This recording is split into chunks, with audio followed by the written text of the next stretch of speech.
can't accept the loss, I'm hard-headed. There's a little bit of madness to my method.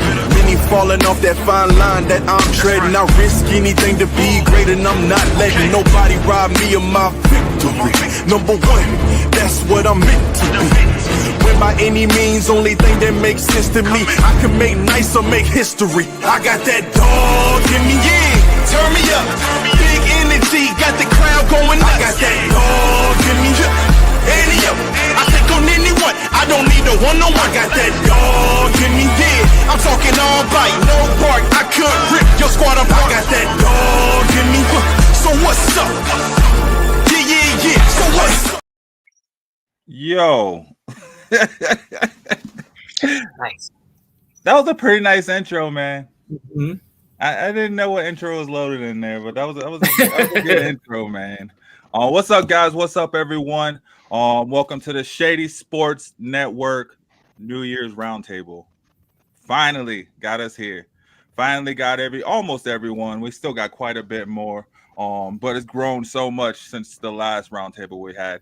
You guys know me, Cedric Green, your bus driver. So it's only right that I'm driving this bus tonight, right? We'll have the man, the myth, the legend, Shady himself in, Sam Shady in here, hopefully a little later. Get Cool and some other guys in too. But right now we got some great guys in here. We got Michael, Chris, TJ, CJ, and Justin.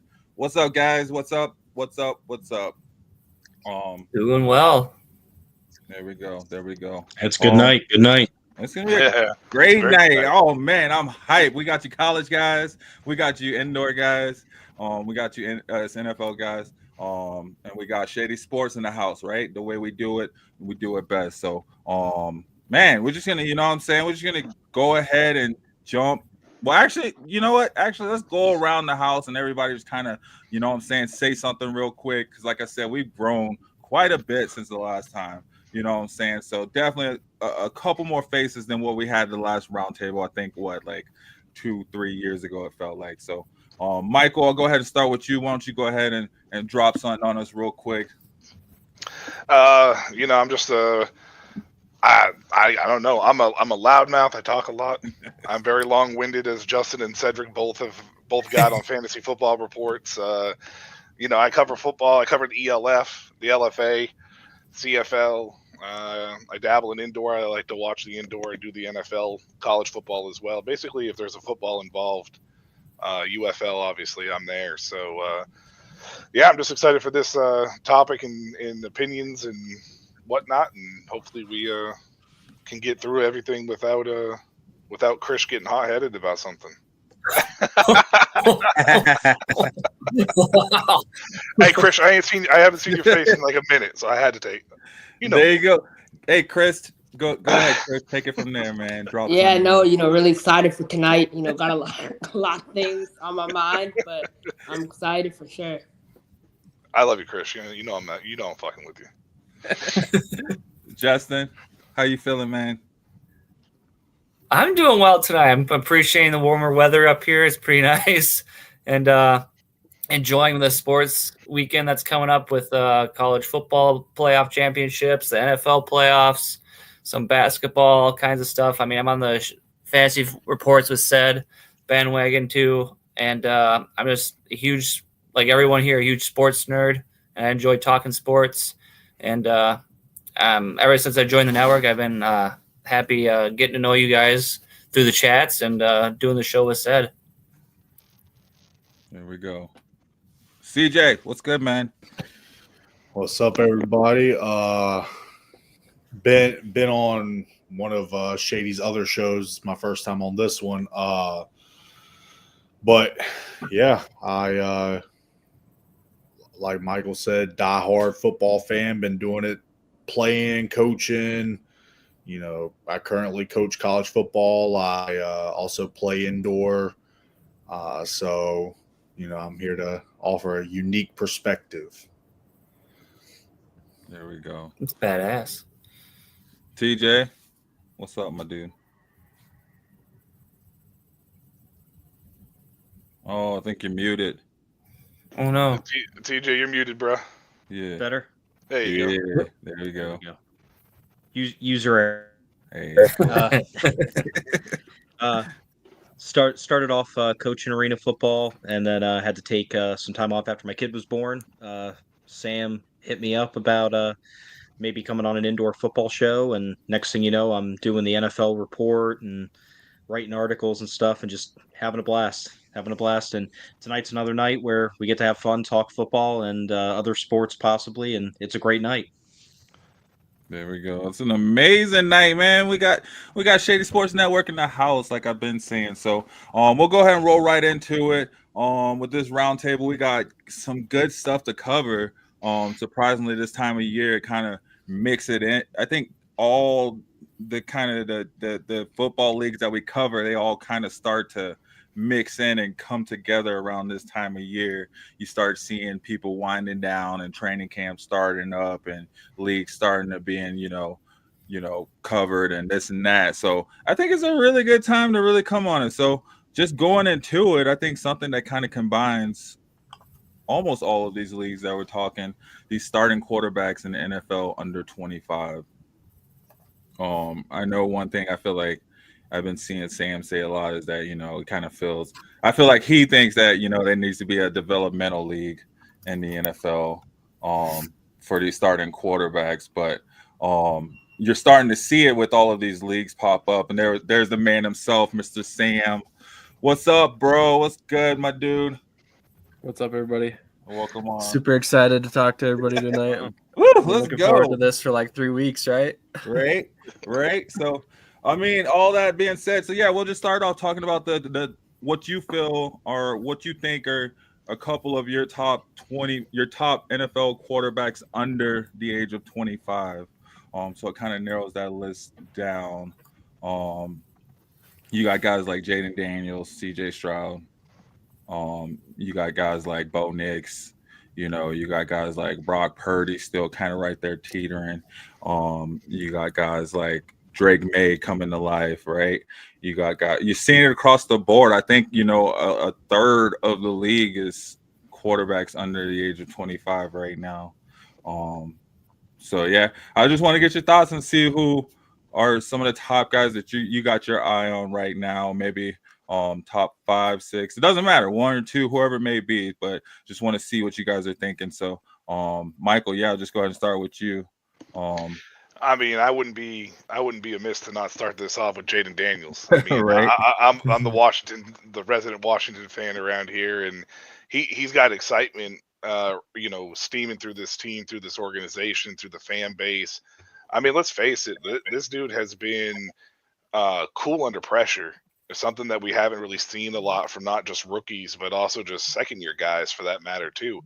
And I think that the only thing that's really beneficial to this is that he's only going to continue to get better having the attitude that he has and how he tackles the game.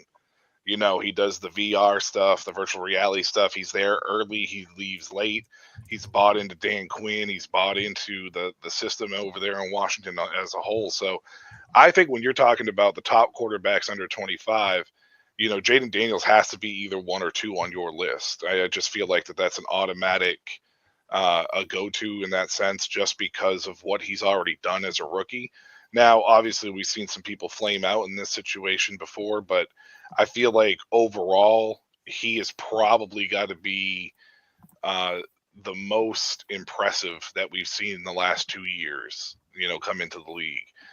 Bo Nix is on that list, which actually is surprising because I thought he was like 26 as a rookie. I think he spent 7 years. Jaden Daniels is older than Bo Nix. It was a joke, bro. It just felt like Bo Nix was in college forever, is what I was going with.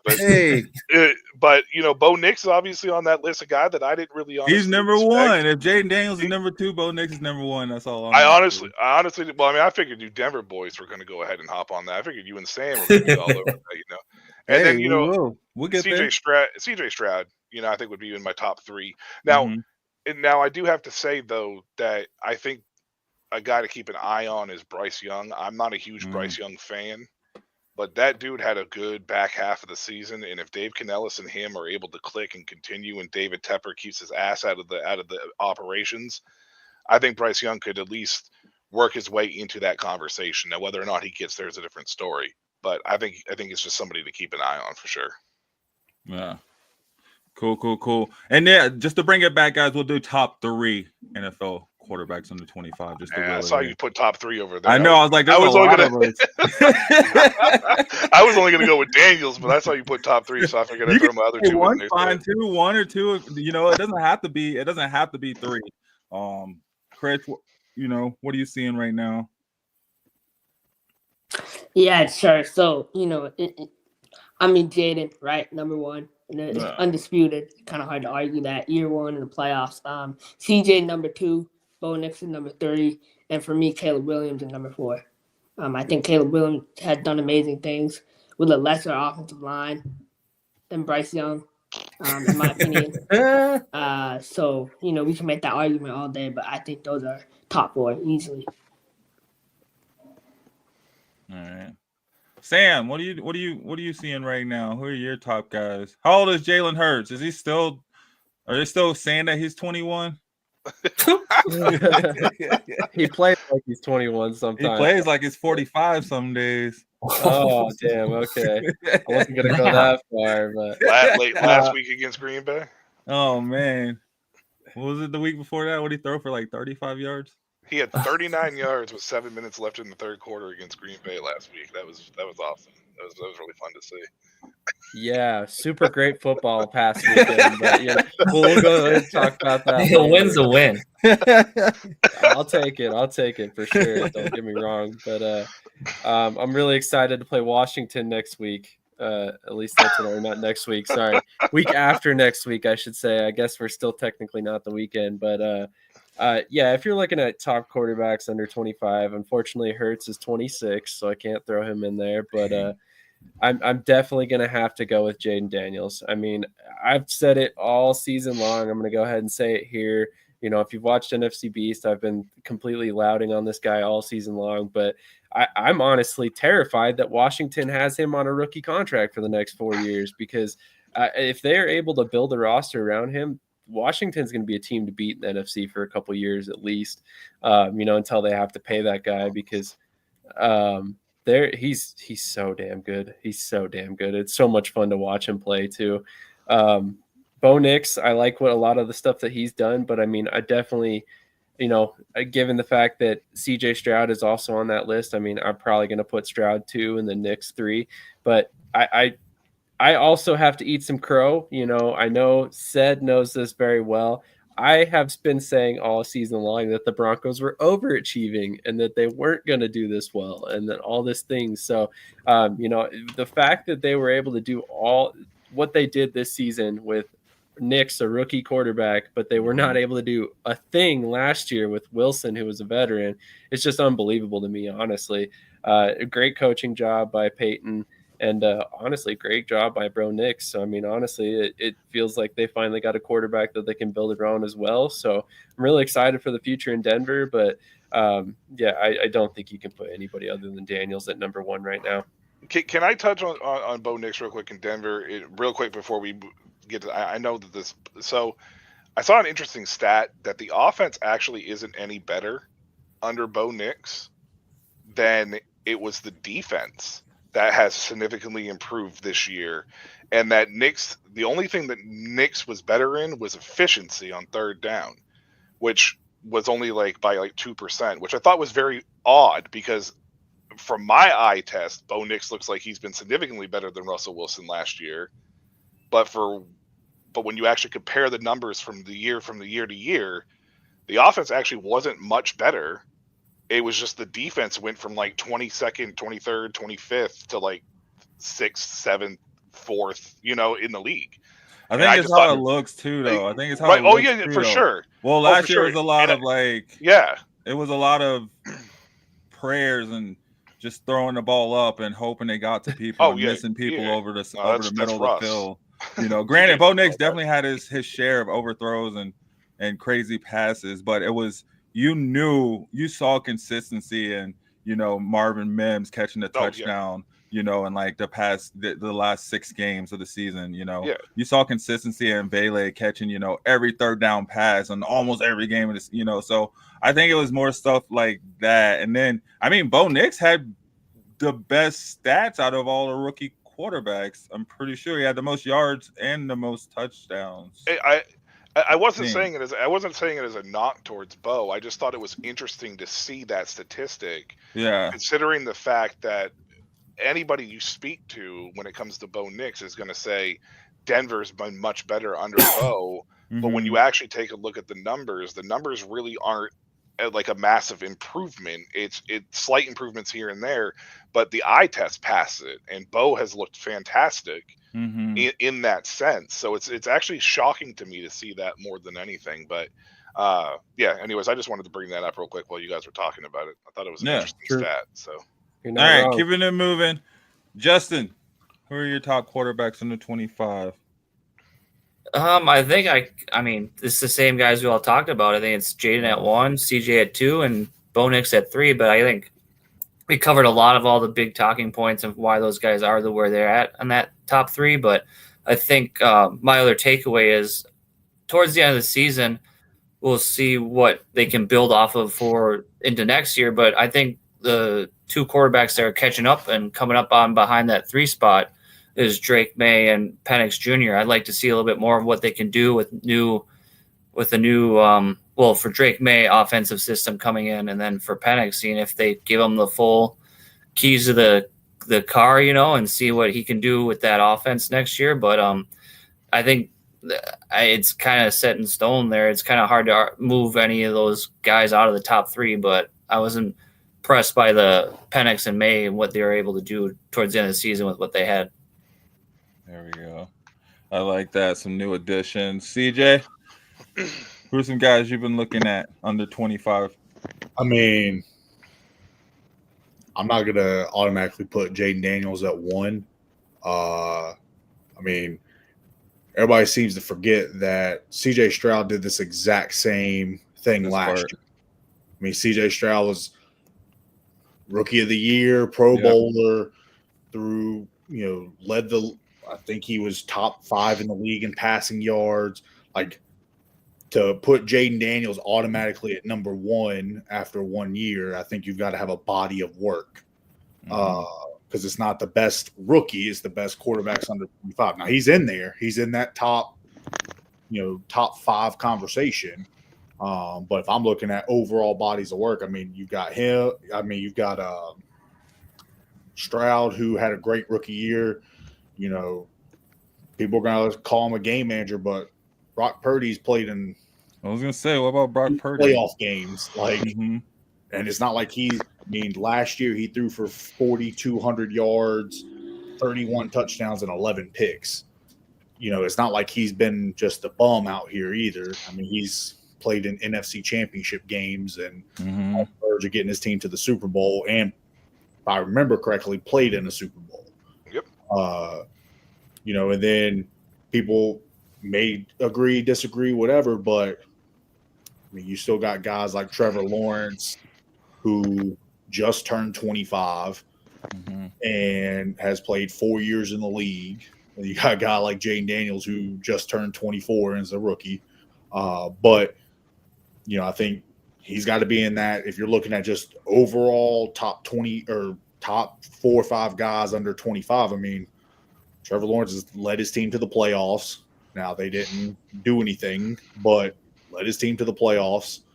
So I think he's got to be in that conversation as well. Now, Caleb Williams being in that conversation, even remotely in the conversation, Chris, if we want to debate it, we can debate it, because he's got arguably the best receiver core in the NFL with Keenan Allen, DJ Moore, Rome Odunze. I mean, his offensive line may not be absolutely elite, but he also has DeAndre Swift carrying the ball. He also has plenty of weapons. He has a heck of a lot more weapons than Justin Fields ever had. And people wrote Justin Fields off like he was some bum, and then he comes to Pittsburgh. And, I mean, the games he stepped in for Russ, he was showing why he was a high draft pick and elite, college quarterback. Two things. Purdy, I think, is handicapped by the system, because the system has proven that it can have successful quarterbacks. Now, I like Brock Purdy. I'm a Brock Purdy fan. Sam will tell you. I talk about it in the chat all the time. I like Brock Purdy, but I think the perception is he's handicapped because the system is designed to be quarterback friendly. Now, Trevor Lawrence, I love Trevor Lawrence. However, the Jaguars organization is a dumpster fire, and they have not done him any damn good. And Press Taylor, being his OC for the last 3 years, has done so much damage to that kid. Yeah. And I hate the fact that he's going through another offensive coordinator and another head coach. So if he was in a more stable organization, Trevor Lawrence would probably be number one, no doubt, in a lot of people's minds. Yeah, it's just unfortunate with him being in Jacksonville in that situation. It is not pretty. Let's just put it that way. And it's no fault of his own. Yeah. That's the thing, is it's no fault of his own. It's really the organization.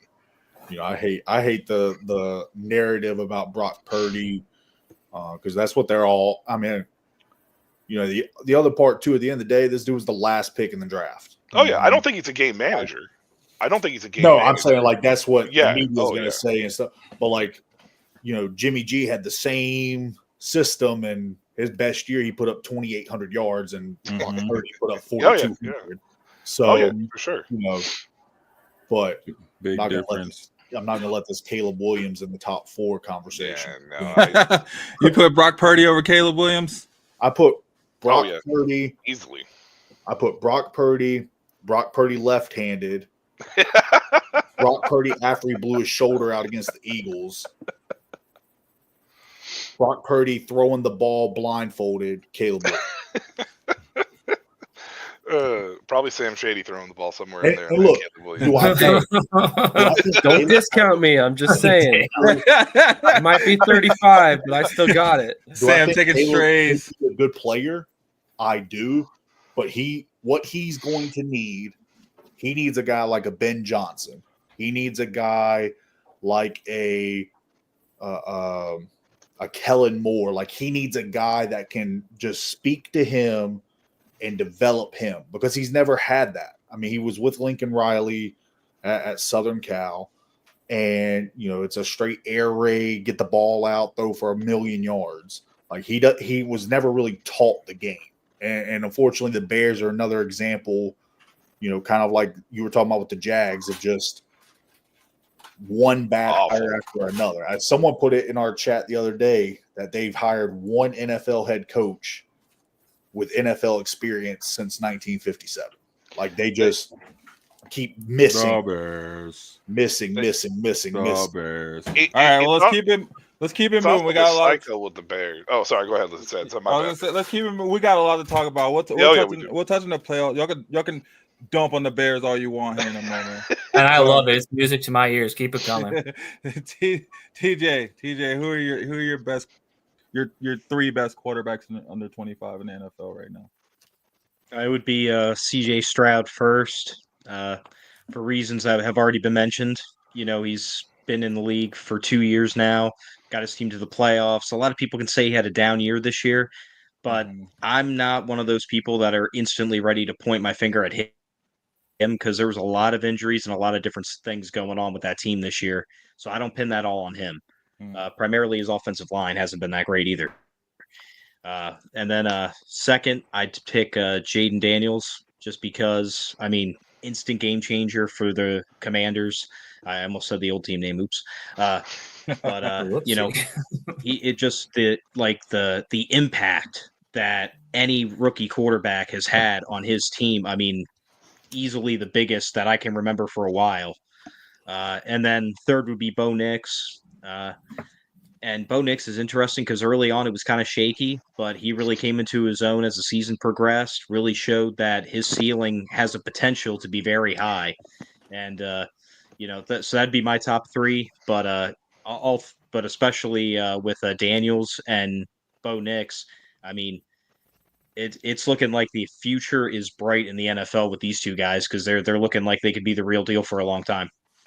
Right. Oh man, we look like Zach wanted to come in, but he's like, I don't know if I want to talk about this right now. We'll see if he comes in, but until he comes in, I don't want to get too far into the weeds. I know you want to move along, but I'm just curious what your guys' thoughts are on Penix, how he might have done had he had the whole year this year. Penix, man, he came out. He went toe to toe with Jaden Daniels, right?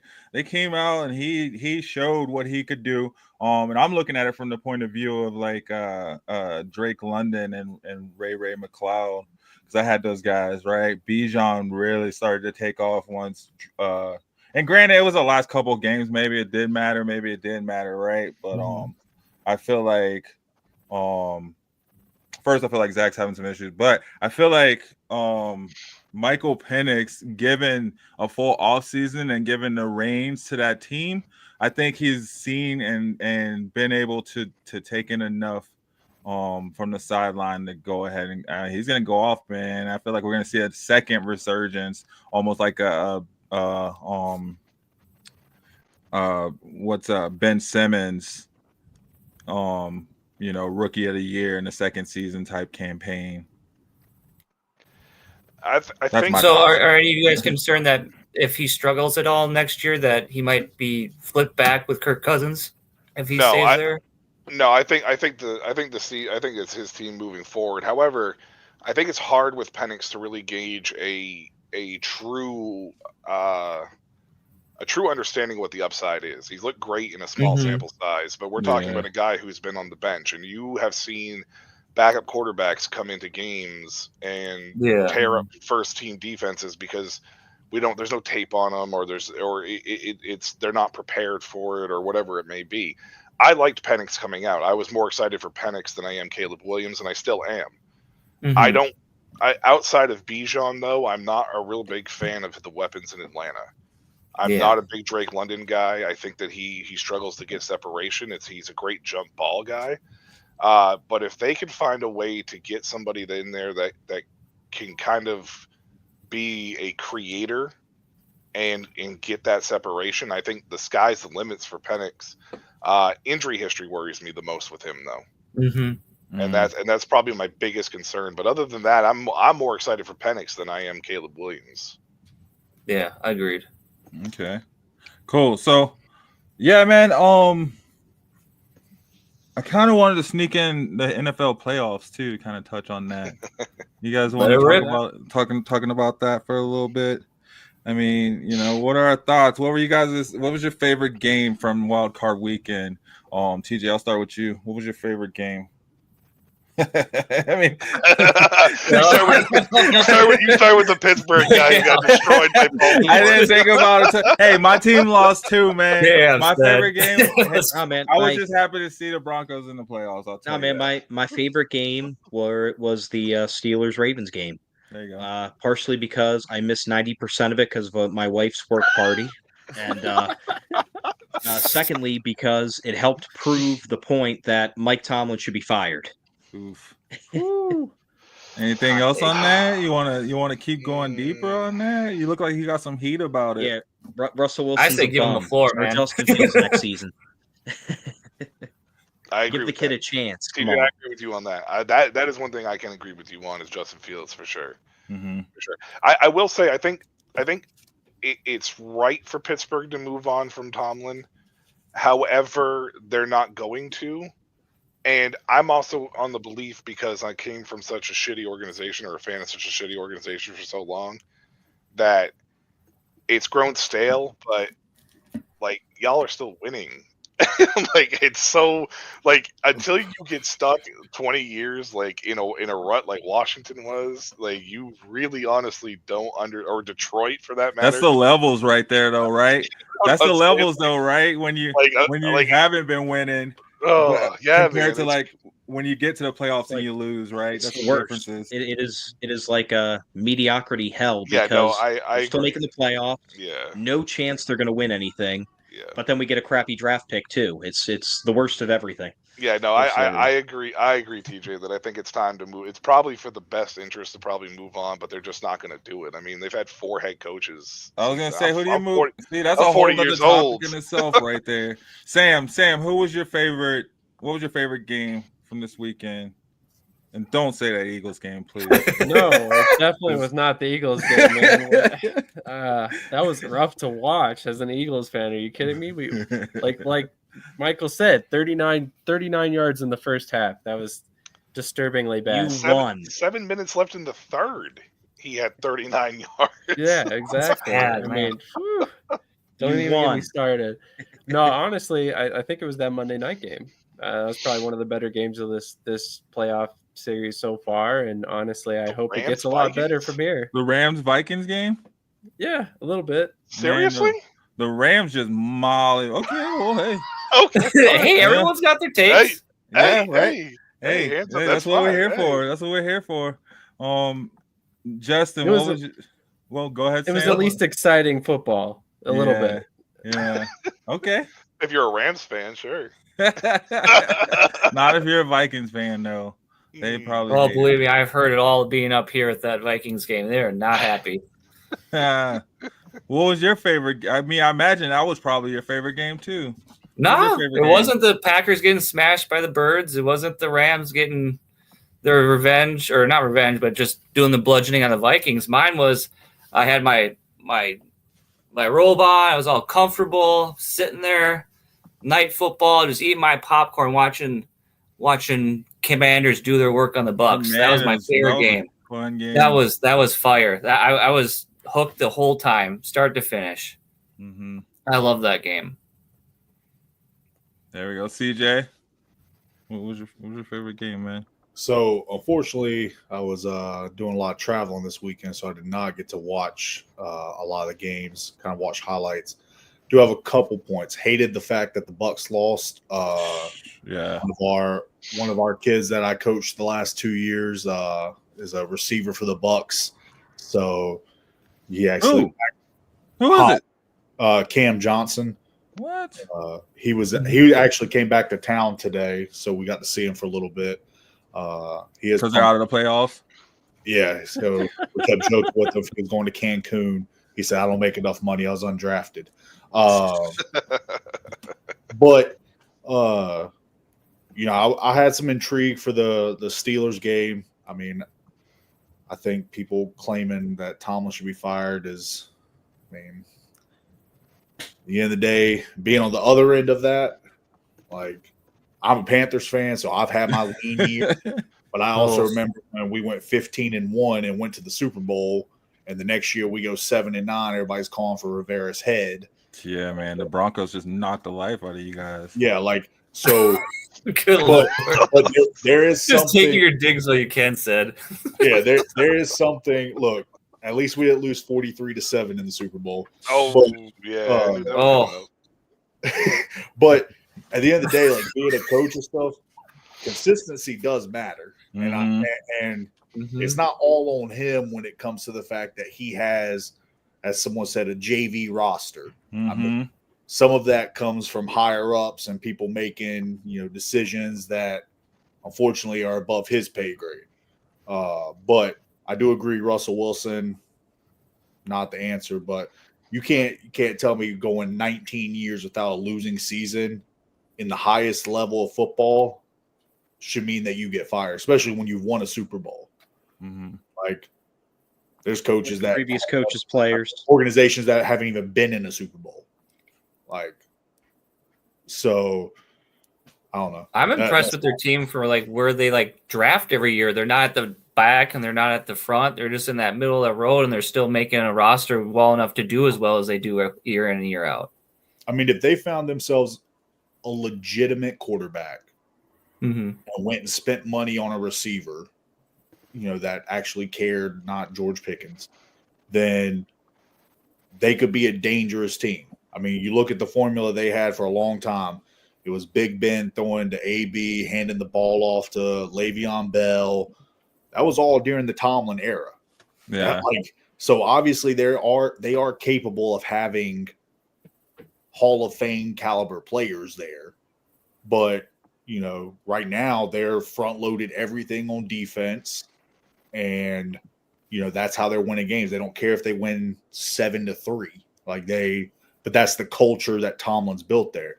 Look at how Harbaugh's built Baltimore. I mean, Baltimore has all these weapons, and their Super Bowl came with Joe Flacco. Right. They've had a potential 3-time MVP, leading rusher, all these other dudes coming through the building in the last decade. Their last Super Bowl came with a kid from the University of Delaware. So, but nobody's calling for his head, and they're losing games in the playoffs. So, I don't know. I mean, not everybody. I think they're calling for Harbaugh's head. They are. They just managed to hold it off because Lamar's been hurt. But that's another story. Keeping it moving. Krish, what was your favorite game from this weekend? Yeah, I would say Commanders Bucks. I think that was the most competitive game overall. I did enjoy the Rams Vikings game. The evolution of some young rookie players. I really enjoyed that. Texans Chargers. Lad McConkey. That kid's a stud. Really, like he's gonna be a superstar. For years to come. So it was exciting to watch him, and then that was about it, honestly. Like, the games weren't too good, but I think this week we're in for a really competitive week of football. So. Oh man, it's gonna get so much, so much more competitive this weekend in divisional rounds, and it's all the big dogs too, man. Everybody woke up, right? Especially Michael, especially your team, right? Your team's the only team that pulled off the upset, I guess you want to call it, but I don't know. In my eyes, it doesn't feel like it was the upset. It felt like if Tampa Bay would have won, that would have been the upset. But I mean, but besides the Commanders game, which that was honestly, in my opinion, the most exciting game of the weekend. It was my favorite just because 2005 was my last playoff win. And it was against the Buccaneers there too. So, that's satisfying.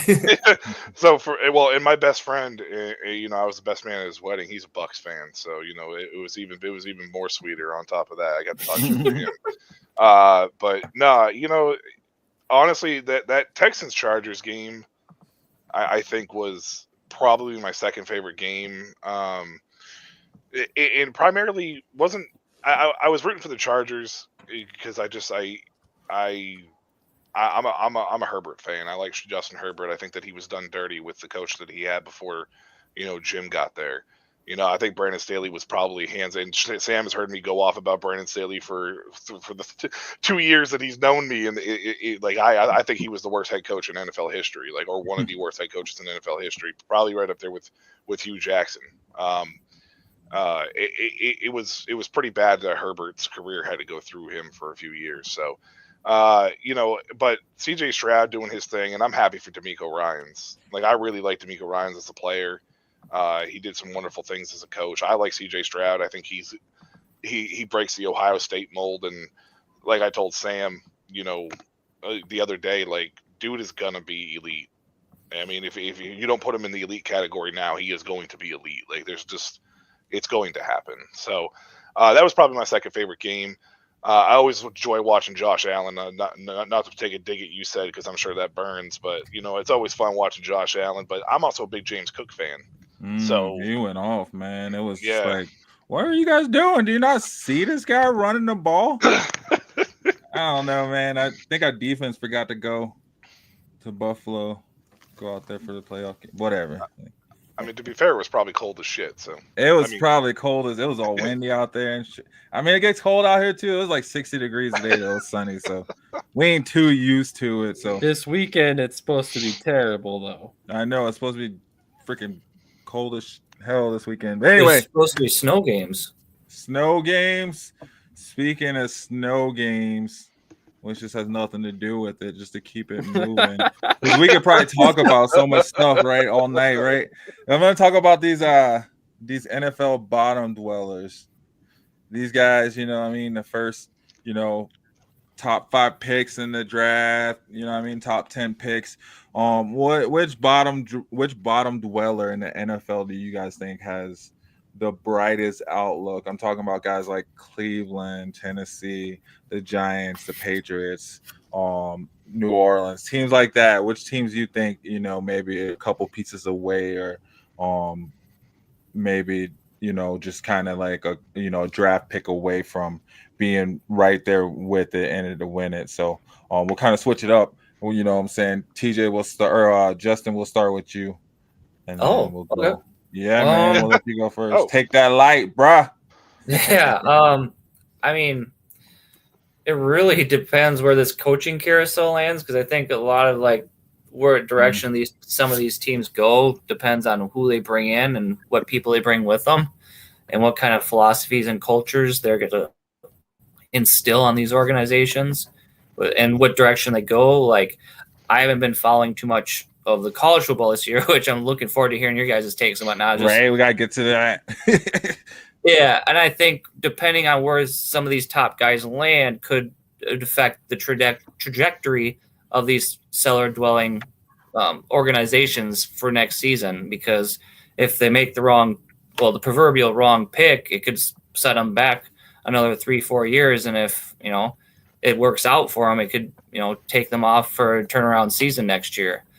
I mean, the body of work and the evidence shows that the Raiders are comfortable in the cellar, but I mean, there's a lot of circus media stuff going on with that organization, what direction they go, who they bring in, what sort of talent they're going to acquire through the draft. And I'm hopeful for the Jaguars. I think, like what Michael mentioned too, it's just the unfortunate situation Trevor Lawrence has with coaches and OCs, and just having that carousel go around him, and the injuries. That's unfortunate. But I think maybe out of the teams that are in the cellar, I think the Jaguars probably have a better path to get out of that. I mean, they're it's just my opinion, arguably a weaker division, so to speak, because the Raiders have to go through the Chiefs, Broncos, Chargers. Giants got the Commanders, Dallas, and Eagles to play through. I feel that of all those teams, Jaguars have the best opportunity to get over that hump. There we go. Chris, what are your thoughts? Yeah, I would say, the Panthers or the Bears. Those are my two picks. Overall, you kind of look at the overall team, body of work, out of the bottom tier teams. I think both those teams have their quarterbacks for now. I mean, obviously we need to see Bryce for one more full year, but I really think, like Michael said, like the Panthers can build something around Bryce, for years to come, hopefully. So. There we go. CJ, what are your bottom dweller team that you feel has the brightest outlook? I mean, for once, I agree with Chris on this. Not so much the Bears part. I think they have a lot of pieces they need to fix. But, I mean, not to sound like a homer, but Bryce Young played his best football the last 5-6 weeks of the season. And if we look at who the Panthers played, they had Kansas City on the ropes. They beat Arizona, who was a fringe playoff team. Had Tampa Bay, blew that one in overtime, playoff team. Knocked Atlanta out of the playoffs. And I think the worst game they played in the last month and a half was the Cowboys. Chuba Hubbard, ran for 1,100 yards.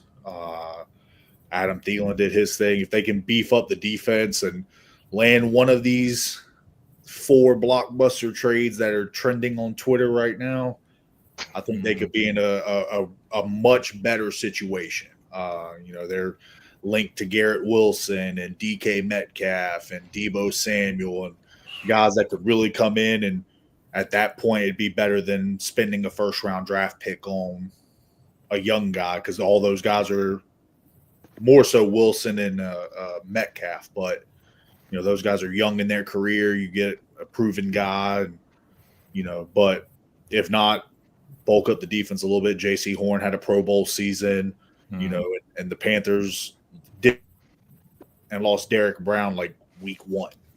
And he was an all-pro defensive tackle. Shaq Thompson out for the year, so they got hit hard with the injury bug, and I'd like to see, what they do when they've got everything firing in year 2 with Canales and year 2 with him and Bryce. There we go. All right. TJ, which team you looking at, man? You can't say the Steelers again. Jeez. I'm just joking. You said bottom dweller, not dumpster fire. Let's see. Up until a few days ago, I would have said the Bears, just because of the structure of getting a new head coach, Caleb Williams, all that kind of stuff. But I'm going to go out on a limb.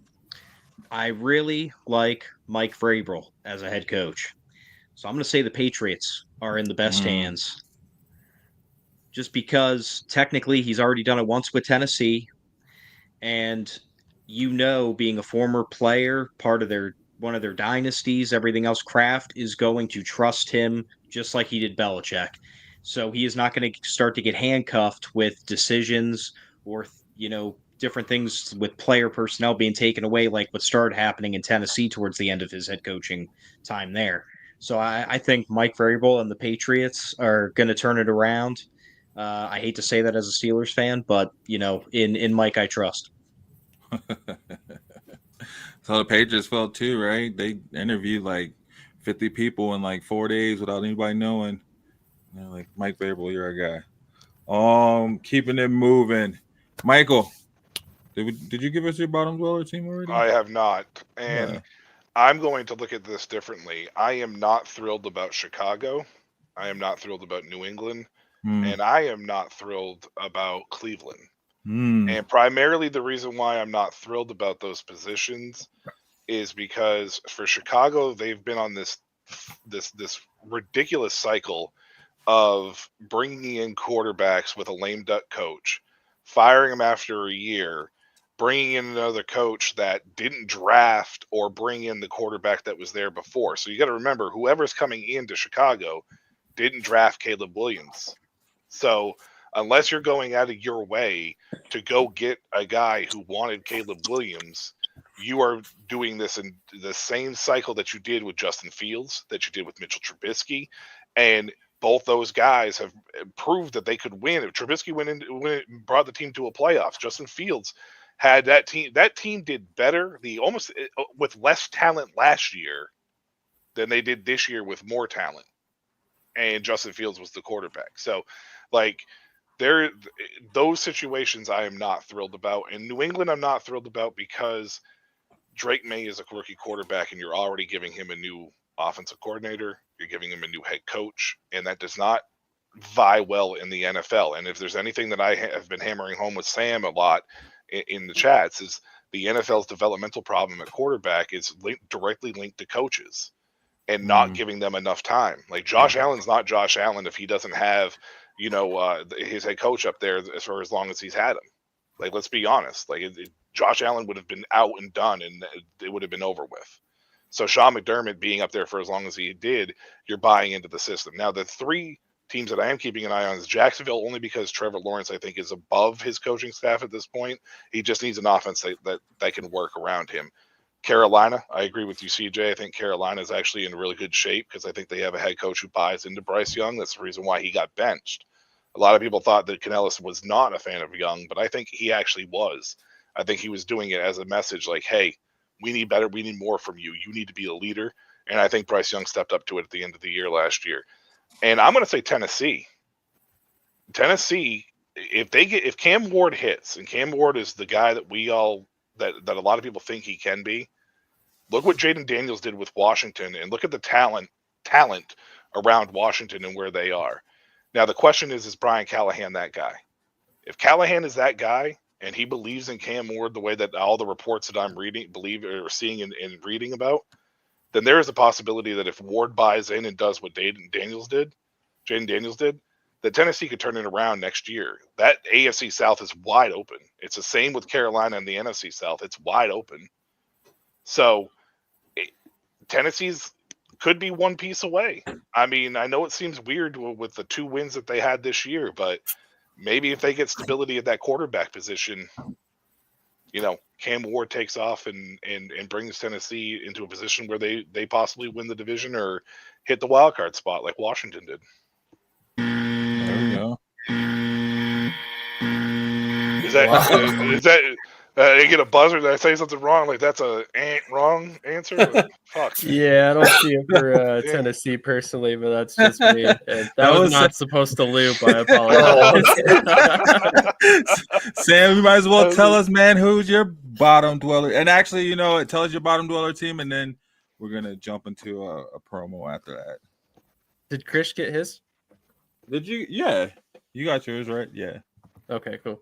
No, No, more low-level teams. This is a tough question, and actually, I like a lot of the things that TJ said about the Patriots because I think if you get the right offensive coordinator in there, Drake May can be a guy. You know, I like the depth they've got with Joe Milton. He looked really good in Week 18.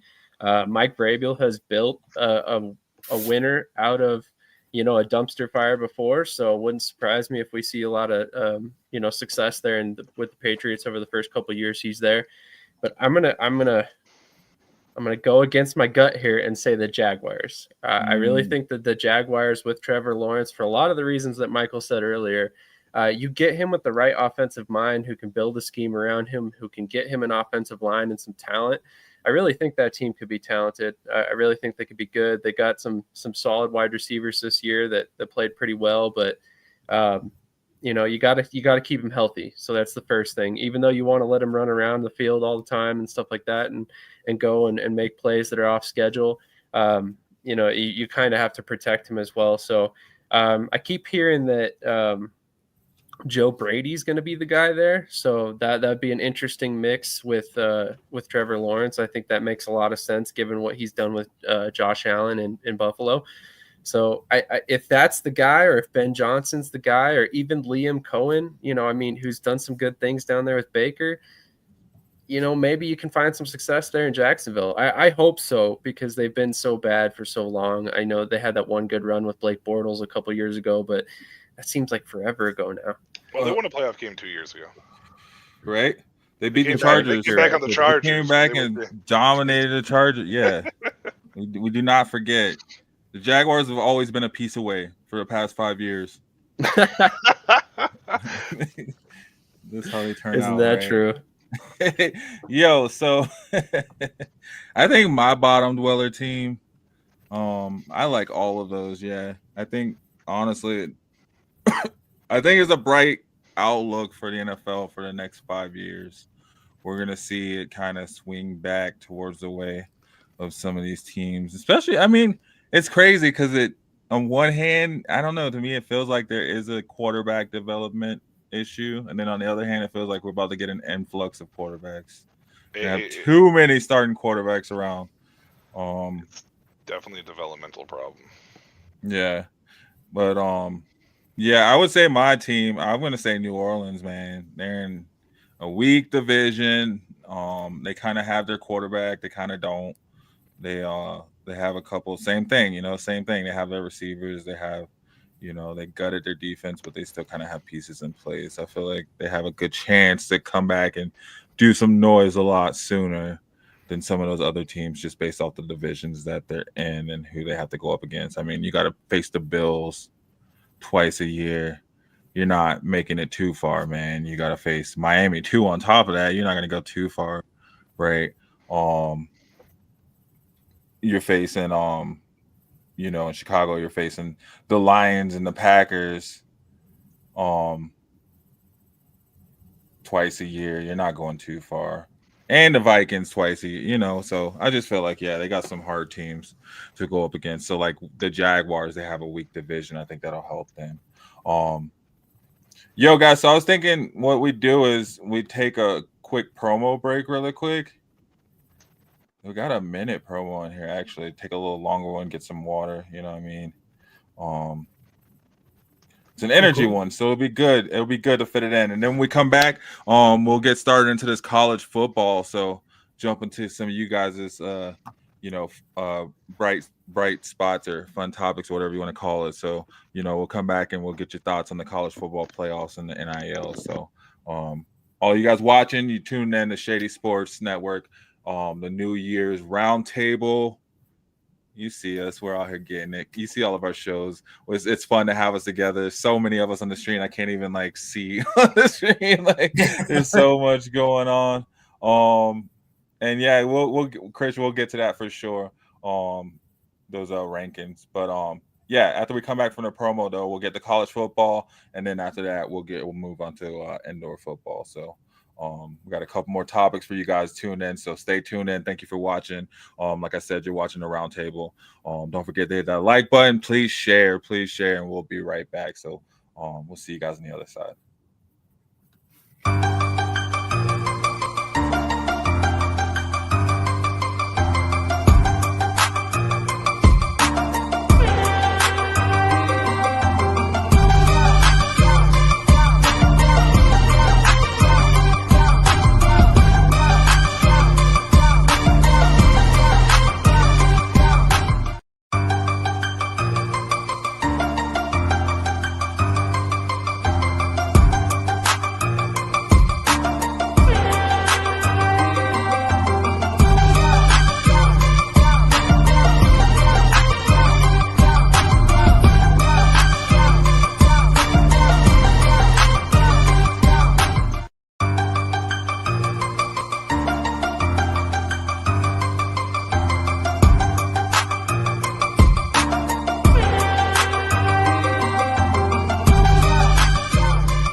Yeah, man.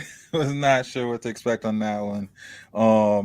Cool. Guys, thanks for tuning in. It's the Shady Sports Network New Year's Roundtable. I'm your bus driver, Cedric Green, so I'm just rolling us around, just cruising around the block right now. I got so many co-pilots in this bus right now. It's really fun. I know it's nice having friends. I know it's so nice having multiple people just to bounce stuff off of, and there's so much we can. You guys just keep stopping and jumping on other stuff, and it's like, man, we can go down this rabbit hole for sure. I think we're family's in bed. I can be up as late as you want. Hey, man, this is the right network to go down this rabbit hole. But like I said, before we went to the promo, that we're gonna come back and talk college football playoffs. So, man. My Gators went in the playoffs, so honestly, I don't care what happened in the playoffs. That's how I feel about it. I'll tell you guys right now. I don't care. I know, and the SEC's out, so that's just how it is. But I just want to kind of get you guys' thoughts, just kind of a quick little synopsis or rundown or breakdown your thoughts throughout for the first the inaugural 12-team college football playoffs as they inch towards that basketball style 64-team playoff that we'll see in the next 10 years. But that's just me saying it. What's that? Does everybody get Playoffs? Don't talk about playoffs. You kidding me? Playoffs? I just hope we can win a game. Right? That's how I felt. Sorry, I should probably warn you before I'm going to hit one of those things. Like, oh, playoffs, I better hit that real quick. I love it. No, it's cool because usually it's me, right? I'm like, I didn't do that. But nah, I know we got a couple of you guys, you just kind of really some experts, some savants on the topic. So, Michael, man, how did you feel about these playoffs? How did it look, man? What are your thoughts? Is there I'll never claim to be an expert ever about anything. Right. I'm wrong. I eat crow pretty much every day, man. Like I'll never claim to be an expert. Nah, man. So, the college football playoffs, there's been a lot of talk about it, man. I honestly, I'm fine with it. I like the format. I like how they have it set up. I don't think there's an issue with it. Yeah, there was a lot of blowouts, but Oregon got blown out. So are you going to sit there and tell me that Oregon didn't belong in the playoffs? They were number one team undefeated. So it's kind of a dumb argument if you ask me. Like, you have to be able to reward the conferences that are doing well. Like all this talk about, Indiana and SMU didn't belong, but Bama did. Well, Bama lost 3 games, and Bama lost to a bad Oklahoma team. They got blown out against Oklahoma, and they lost to Vanderbilt. Like you beat 2 teams that went collectively 12-12. Like you don't have a say in the conversation, in my opinion. Fatality. Yes. So I really honestly don't think that they got it wrong. I think they got it right. I just think the games just didn't work out the way that they expected it to, and it was even evident with the top 4 seeds all losing. Now, the one change that I do wish that they need to look at is the layoff between the conference championship games and the playoffs for the top 4 seeds, because all top 4 seeds lost, and I think it was because of that layoff. They had 3 to 4 weeks off. In some cases, one team had 5 weeks off. So it was too long a period of a time of a layoff. Arizona State, everybody was like, oh, they don't belong in the top 4. They were the only team that really kept their game close and went into overtime, and they almost beat Texas. The team that was in the Big 12 that entered the SEC and then won the SEC, or was with the last remaining team in the SEC. So I'm fine with it. I personally don't think there's an issue with it. I just think that they just that rest for conference championships in the top 4 seeds into that next game needs to be shortened. Yeah, I can see that, and I felt like that was always the case, even still with the BCS and the whatever the playoffs were between the BCS and this now. Cole, man, welcome Cole in the house. Our other resident Eagles fan.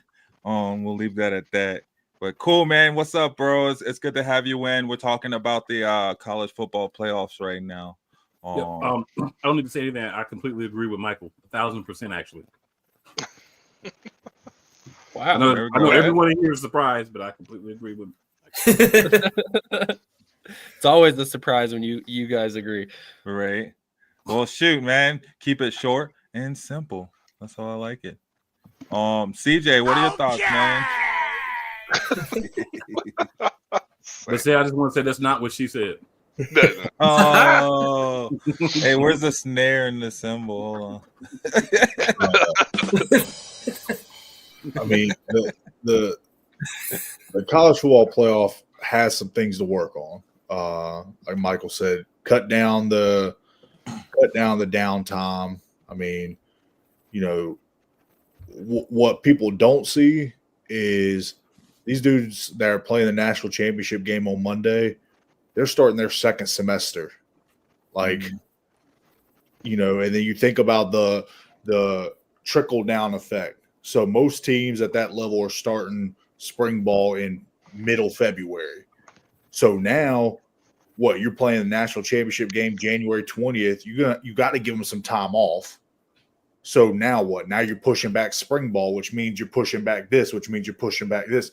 What I think they do to fix it, you cut out that random pointless 12th game of the season where, you know, Alabama's playing Mercer and, you know, Oregon's playing Portland State. Like, play 11 games, play your conference championship. Conference championship weekend basically falls right around Thanksgiving. Play the first round of the playoffs, boom, and you just condense everything. I mean, back when you had the 4-team playoff BCS, you knew who you were playing. You know, now with these situations, you take a team like Oregon, for example. I mean, they got embarrassed. You know, but you take 5 weeks off and you're just kind of sitting there like pointlessly practicing because you don't know who you're going to play. You're not going to watch tape on Ohio State and Tennessee. You're going to wait until the game to figure out who you're playing. So I think they could do that to fix it. Now, the scores being the scores, it is what it is. Some teams showed up, some teams didn't. But I think the two best teams, the teams that got hot at the right time, are the two teams playing the national championship.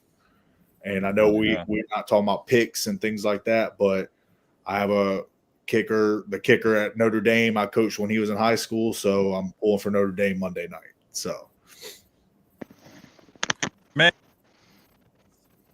it's crazy because like now with Notre Dame, with them being independent, you feel like they wouldn't have as much backing, maybe, right, as some of these other schools, you know, financially to go out and get these players, right? So with college football having, you know, their pro style payment system and the NIL, what do you guys feel about that, you college guys?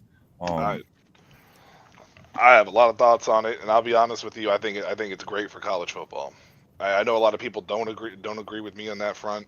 I think it's fantastic for college football. Right? They're making all that money for these schools, right? Well, I mean, for years, these schools, these conferences, the NCAA were making millions and billions on the backs of 18 to 22-year-olds that were putting their body on the line, risking their future in the NFL, really the only future that they had if they wanted to play football. And they were doing that for years and years and years, and the players weren't getting any of that. As a matter of fact, if you bought a player breakfast, he would lose his scholarship. So Reggie Bush lost his Reggie Bush. trophy. So the fact that the NIL is there, I think is great for the game. The thing that I think is hurting college football, and believe it or not, is the conference realignment. I think that is actually hurting football more than anything else, and I think it's hurting them because you are taking schools and conferences and you're devaluing certain conferences by placing the top teams basically in two conferences. I mean, let's face it, it's pretty much the Big Ten and the SEC. The ACC and the Big 12 have taken a hit. The Pac-12 barely exists anymore. So, like, you have destroyed legacy conferences. Hey, the Pac-12 is regrowing. Well, they are regrowing for 2026, but you're talking schools from the Mountain West. It's like the Mountain West wasn't there yet. You know what I mean? Like, CSU is coming up, baby. Well, it's not a knock on those schools, because I think it's good for them to have that opportunity, for those mid majors to have that opportunity. I think eventually we will see it balance out where those schools will, where the power shift will happen. But right now the power shift is too imbalanced. So you want to have those Power 4, Power 5 conferences, but you're not going to be able to have it because you took the top teams out and placed them in two conferences, and you allowed it as the NCAA to do it. The NIL money, I think schools are just trying to figure out a way to be like, we have to pay you and retain you at the same time. So like Bryce Underwood is the number 1 prospect next year. He's the number 1 overall prospect. He got $10 million to go to Michigan. Now, he hasn't thrown a pass in college football yet. Is he worth $10 million? You don't know. But Michigan had to pay him because they want to pay him and retain him. They don't want to just pay him for 1 year and then hit the transfer portal and get more money, NIL money somewhere else. So I think eventually over time it will balance out. I just think it's so new that these colleges aren't really sure how to spend yet. And eventually I think it will balance out, just like anything else that changes. It's just a lot of changes in a short period of time. And I think a lot of fans just aren't sure how to feel about it because their guys, like Bama lost 4 of their top 6 wide receivers in the transfer portal this year. So Bama fans are all crying. It's not like Kalen DeBoer is a bad coach. He was in the national championship 2 years ago, right? Yeah. So, I think, sorry. No, it's fine, CJ. And I'm just going to wrap it up real quickly. I think it will balance out over time. I think the schools and I think these players need to make smart decisions because it's also a problem with their future too. So they need to make smart decisions, and it eventually will balance out. Hopefully, if these players find the right agents and right agencies to represent them that aren't going to hurt their career long term. Yeah, I think the NIL, when it was brought into its inception, it's got a good fundamental base. The problem has become that the schools don't control it. They're putting in rules and regulations now that schools are going to be able to start. Like, one of the big things that was talked about this year at the NCAA convention was how can NIL get regulated? So one of the big things they're talking about is when a player gets a contract, when Michael gets a $5 million deal from Beats Headphones, he's got to send it to the school, and their lawyers have to go through it, read through it, everything, and the payment goes to the school, to the player. Because what's happening now is the big dogs, the Alabamas, the Ohio States, the Texas, Oregon, they've got just unlimited amounts of money. So the days of the mid majors or the Arizona State type schools really being able to sustain success past 1 year, 2 years, whatever, is gone. I mean, Boise State's going to take a massive hit when with Genty being gone. Arizona State's going to take a massive hit with Scatterbo being gone. That's the nature of it. To fix that issue, if we're going to start paying college players who may not have performed or done anything, treat it like the NFL. Give these schools a salary cap on what they can spend for these players. Say, all right, that though. An elite quarterback, you can spend up to $5 million on, and that's the money that comes from the school. Now, if Shador got $5 million from Colorado and then went and got another $20 million on his own, that's okay. That's how it works in the NFL. You get your contract, but everything else you make after that's on you. And I think that will start to regulate some of the issues because now guys are getting paid. I mean, Quinn Ewers was making $7 million, $6 million, something like that. Texas was offered $10 million to go somewhere else. Carson Beck, who a lot of people, myself included, wasn't sold on this past year, just got $10 million to go to Miami. Yeah. So the way you fix that stuff is you make everything, you leave a paper trail with everything. There has to be like a tampering period too, though, right? Well, you can't even retain players now. I mean, yeah, like somebody had to be talking to Carson Beck. Like he didn't just wake up and sit there and you pay a guy all this, and he just decides he wants to leave. Like one of the funniest stories, the head coach at Maryland last year talked about how the third string running back who had 2 carries all season walked into his office and said, "I need $100,000 or I'm hitting the portal." He said, "All right, dog, kick rocks." And Like- you know what the funny part about that is? He didn't end up committing to any school. He didn't play last year at all. the He's fact the third that string. Like, the bro, you portal lucky is to so be here. easily accessible, and there's actually rules against us as coaches where, one, I don't know if any of my kids hit the portal. So like if they hit the portal, they went and talked to the compliance director and did all that, and the compliance director doesn't have to tell me anything. Yeah. So like you don't know until it gets on ESPN when you're at those big schools if a kid's hitting the portal. Yep. But you're also not allowed to talk the kid out of it. You're not allowed to do anything like that. So once a kid makes up his mind, he makes up his mind. There's too many kids nowadays have the resources to do and think and do whatever, but now everybody's putting their hand into the pot. Yep. If I advise Sam that he should transfer from Colorado to Texas because he'll get more money, well, maybe he'll break me off a little bit. Mm. That's unfortunately where the power struggle is. The schools who've had all the control now are having to listen to these quote unquote agents tell them my client's worth this much money. He hasn't won a Heisman. He hasn't won a major college award. He hasn't won a national championship. He's won a game. Yeah, some guys are making, like you said, that guy's making $10 million. He hasn't played a game. He might go out there first game and throw 5 picks. Yep. And that's why I think it will balance out. The transfer portal, I'm a big fan of. I know a lot of coaches aren't. Some of the coaches I've spoken to, up here in Maine, from Maine, they're not a big fan of it. But, one of the things that I do like is players that normally weren't get recognized are getting recognized now when they hit the portal as some of the smaller schools. I saw 3 or 4 guys from the smaller schools that said all kinds of numbers. They entered the transfer portal and they were automatically getting Power 4 offers. So like Jared Verse is like one of the best stories involved in that whole thing.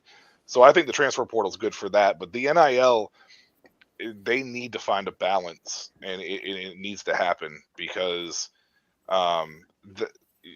that is ridiculous that the coaches aren't able to talk them out of it, or of that sort. Like that's crazy to me. So I think that's the reason why you're seeing these big offers, though, because they're trying to retain you too over the course of the next 3 to 4 years.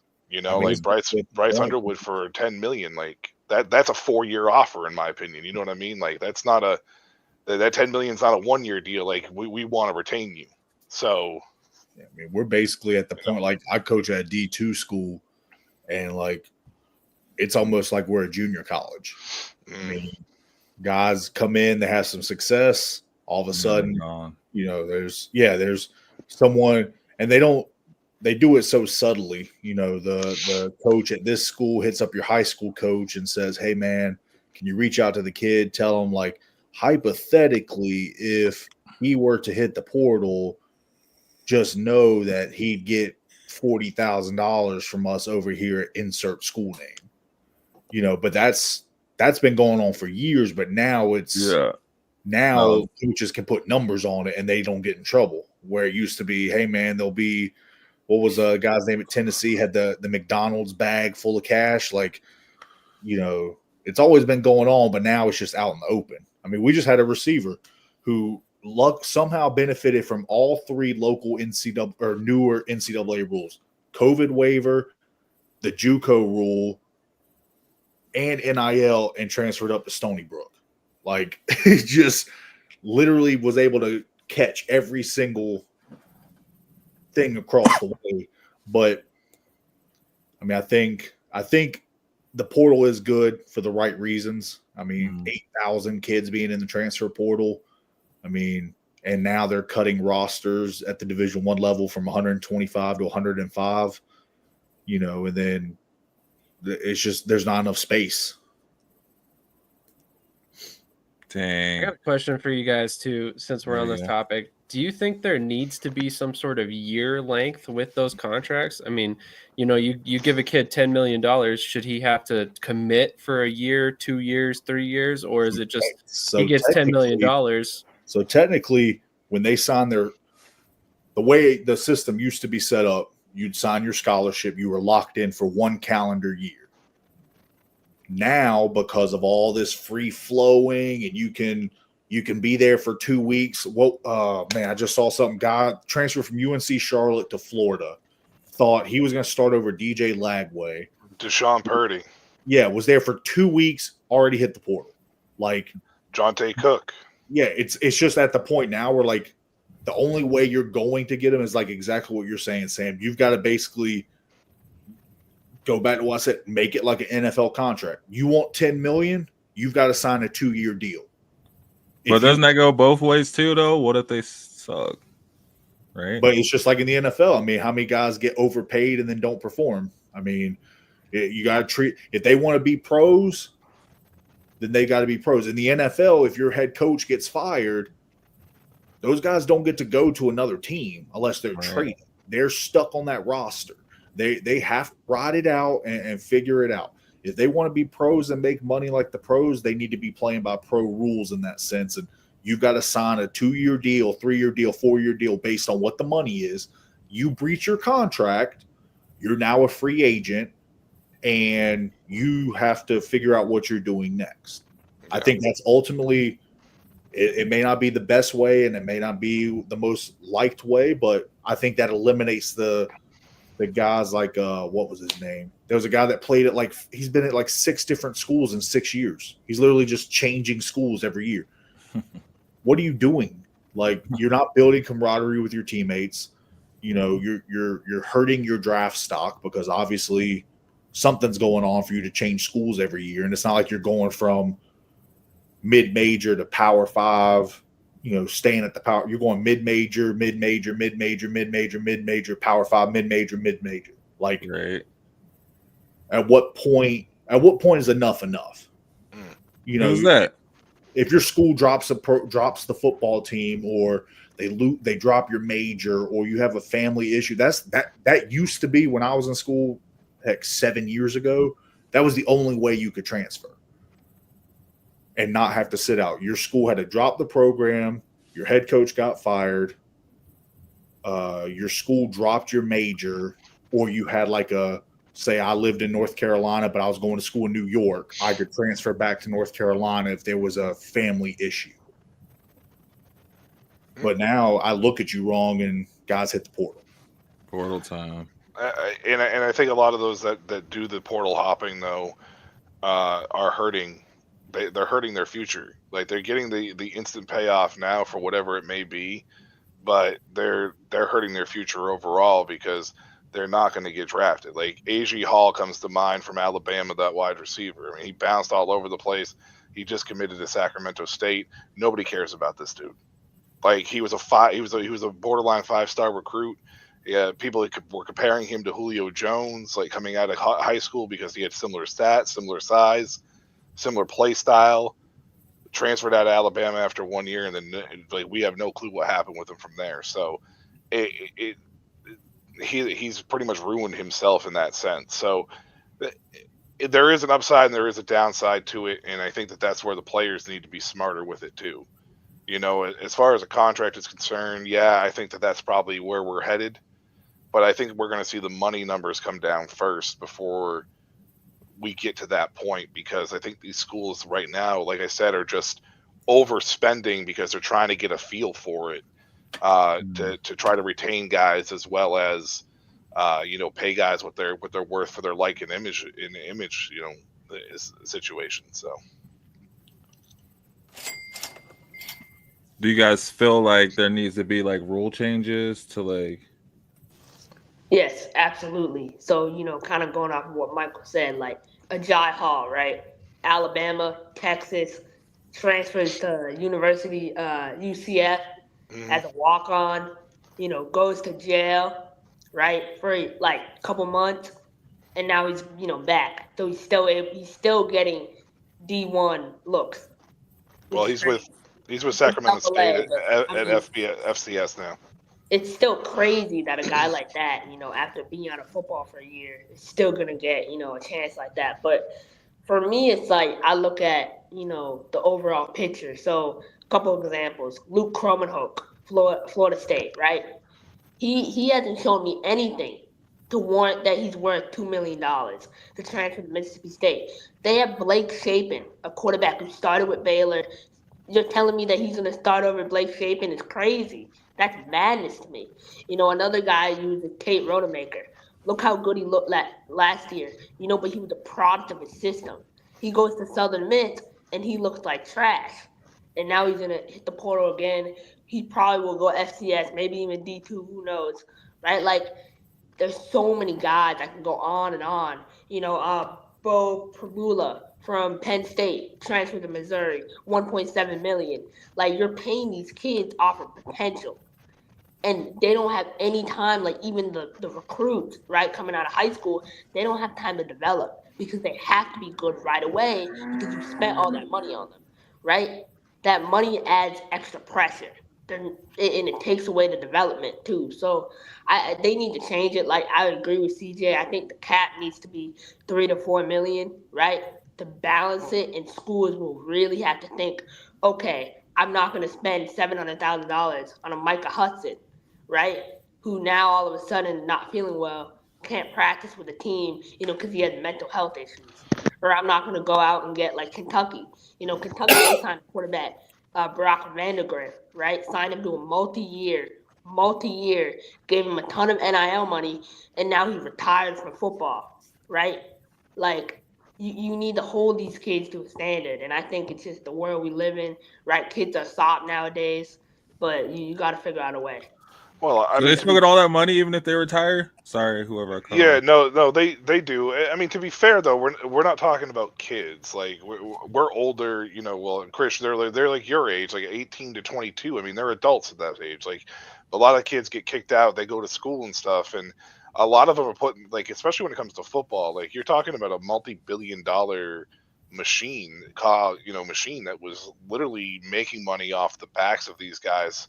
And everybody was like, well, the scholarship is what they get because they get the education, this and that. But again, it went back to that scholarship could be revoked if you bought them breakfast, right? Like, so there was the standard was the restrictions surrounding that scholarship was too much.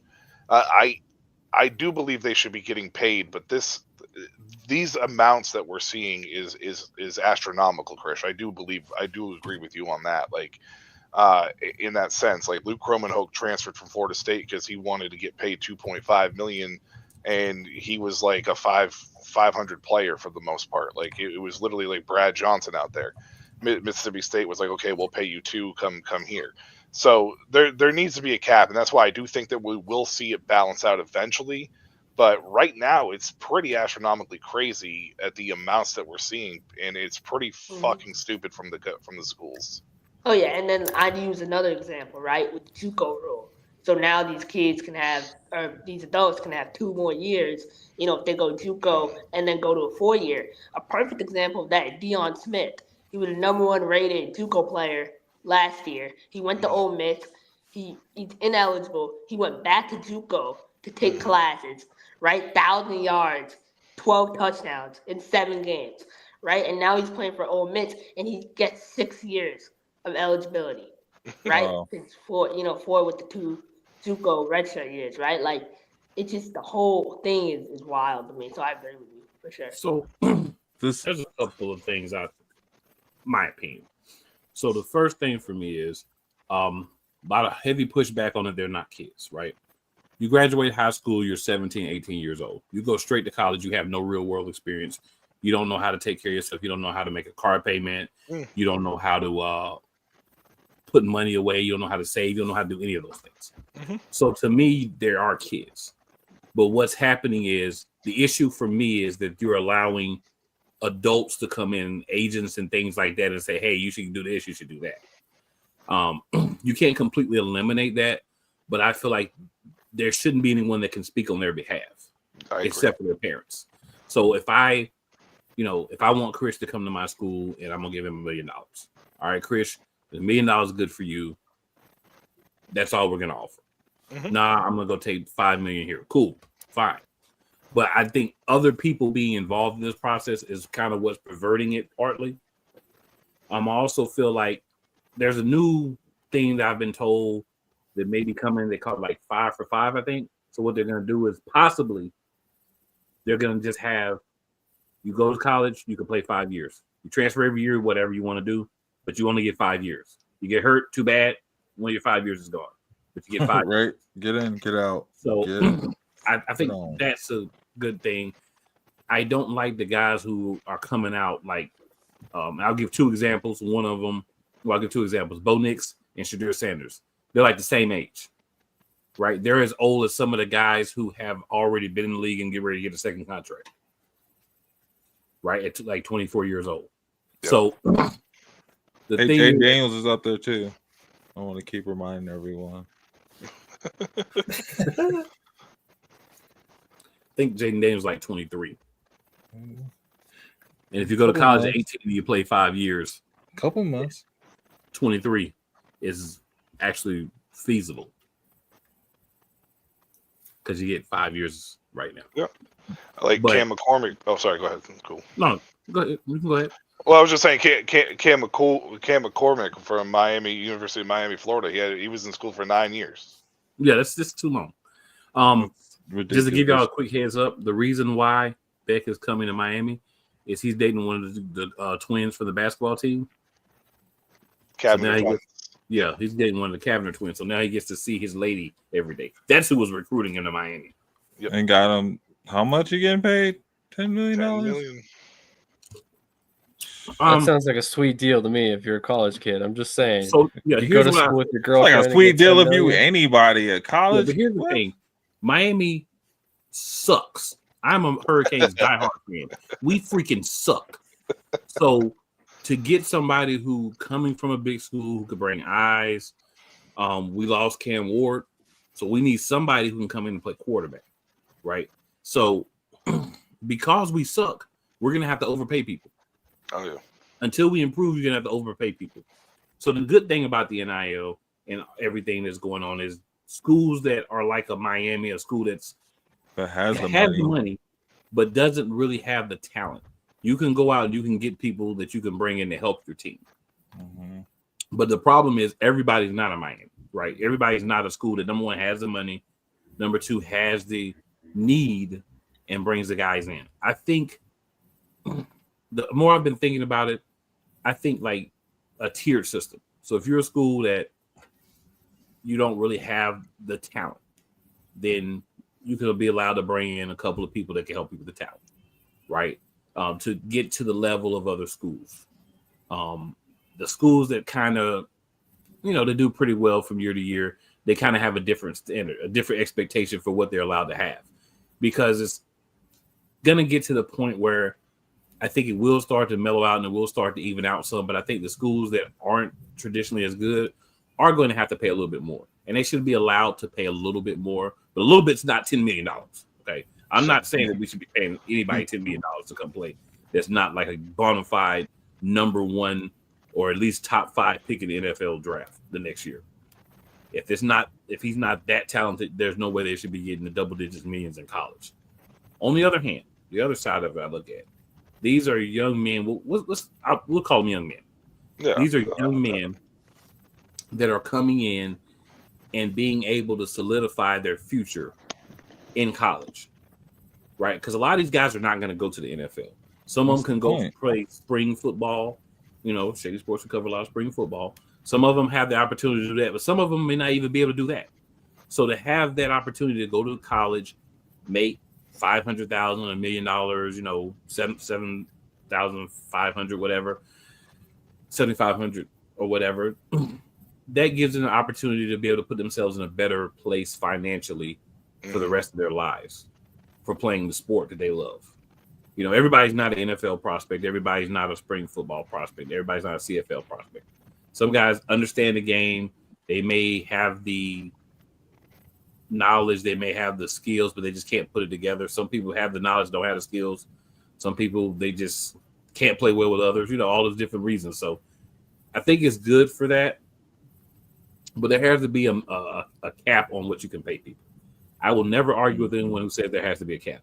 We can't sit here and pay guys $10-12 million to come and be a guy that's going to play with me for a year. And then if he decides someone else says, they're going to pay him more, do that. I do like the multi-year approach, I would probably say I wouldn't want to go over 2. But that also means I don't want to pay people over X amount of dollars either. I'm not going to give you a 2-year, $10 million deal. I'll give you 2 years, maybe $5 million max, right? You decide after those 2 years you don't want to be here anymore. Cool. Good luck. And I also think it's a travesty that a coach can't go to a kid who wants to leave and be able to recruit him like everybody else can. To me, that's a joke, right? That's a joke. So you're basically saying because he was at your school, you can't do what everybody else can do in recruiting. We talk about making it like the NFL. The NFL doesn't say, "Hey, he already there, man. Who came from your team, so you can't offer him as a free agent. If he wants to leave, you got to let him leave." He know what's up. He know what's going down. What you gonna change? You can't change nothing. You can't go predict the future to him. No, wow. I get it. I think my outlook on it is like that's kind of like controlling the free market, because them getting paid is kind of like a computer science major, creating an app and making $1 billion off of this app. There's other people in college getting paid for what they do, unlimited potential, unlimited income. And I think that's where it comes into play with these college kids. A lot of the reason that a lot of these schools do have people that are, making unlimited income, have the professors that are able to teach these kids how to get to that, and because of these college players. So I don't know. I'd be down maybe with the cap, but I understand not having a cap on it too. I mean, having the tough part is like it sets unrealistic expectations for life. Truly does. I mean, all of us sit here, we all work jobs, and we all want to be compensated for our jobs. But guess what? If I don't like what I'm doing, I can't just leave and go get a new job that's going to pay me the money I want. Like, so I think it sets unrealistic expectations for the future leaders and people of the country of like, oh, well, it's okay that you're not starting right now. You can just leave and go here and get this. Like, I'm coaching D2 football. I want to go coach D1. I want to go coach Alabama. I can't just walk into Alabama and be like, all right, I'm ready. Let's do it. Like, no, that's just not how it works. And, it's, and I think that's why you see so many guys play for 6-7 years, because they're not ready to give up the fact that they have the control over everything that happens in their life. Mm-hmm. They know how much money they're going to make. They know what they can do. They can up their price. They can do this, because once that ends, I mean, the NIL stuff's great, but is Beats going to pay that quarterback 4 years after he's graduated?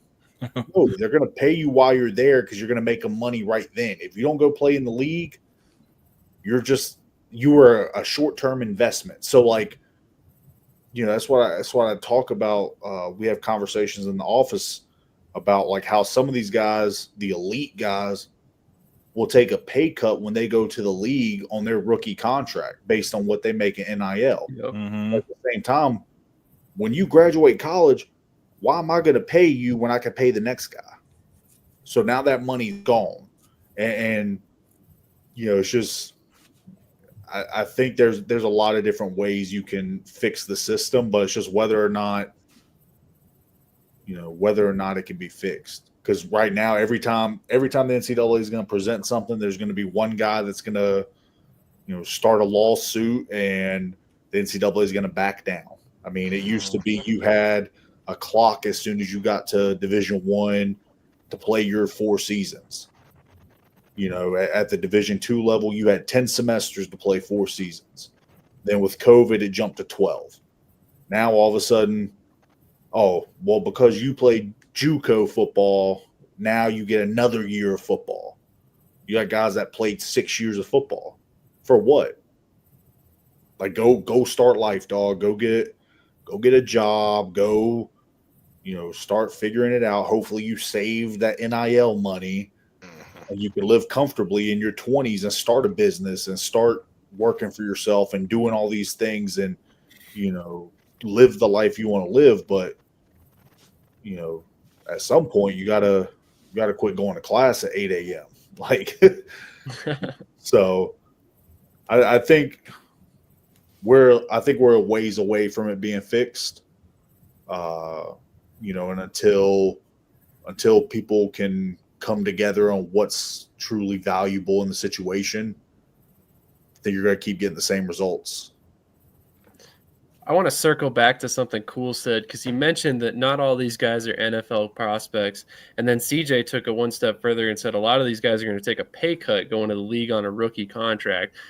What Cool said is a lot of these guys are potentially spring football guys. Well, my question is, if these guys are making millions in college, are they going to go, they're going to graduate and they're going to look at the UFL and they're going to say $55,000 for playing football? I don't freaking think so. Like, all of a sudden you're going to lose all these players that would consider the CFL, the UFL, these other leagues, and poof, they're gone now. So what it's always been, you guys watch a lot. The guys who are always dedicated, get the opportunities. And then there's that next tier of guys that's like, I'm somewhat dedicated, but I'm super talented and I'm going to go. Like, what you're going to start seeing now is the guys who love football. Yeah. The guys who, they transferred in college one time because it was just they were in a bad situation. Like, the guys who are trying to just continue their career, those are the ones that are going to keep going. If Carson Beck doesn't pan out in the NFL, he'll just be done with football. He's made plenty of money. But that guy who's the quarterback at, I'm just making up say the guy at Penn State who may not make as much in NIL, but he's like, you know what? I want to keep playing football. My goal is to be in the NFL. It's not about how much money I make. My goal is to be in the NFL. You're going to see the guys that their goal is the NFL. Then you're going to have guys whose goal is, I just want to make as much money as I can, and whatever happens with my football career happens with my football career. And you see that when you see guys transferring school to school to school to school. I mean, I use Carson Beck as another example again. I mean, at what point did it shift from winning was what mattered to I can get paid? So I think you'll get the same kind of thought. I mean, you're playing in the college football playoffs, been on national championship teams, and now you're transferring to Miami where you may not have that same success. Oh, you're not gonna have the same success in Miami. Just so you can go ahead and be honest. You're not. Miami was like undefeated for how many games? I think for Beck though, I think the injury. I think for Beck the injury.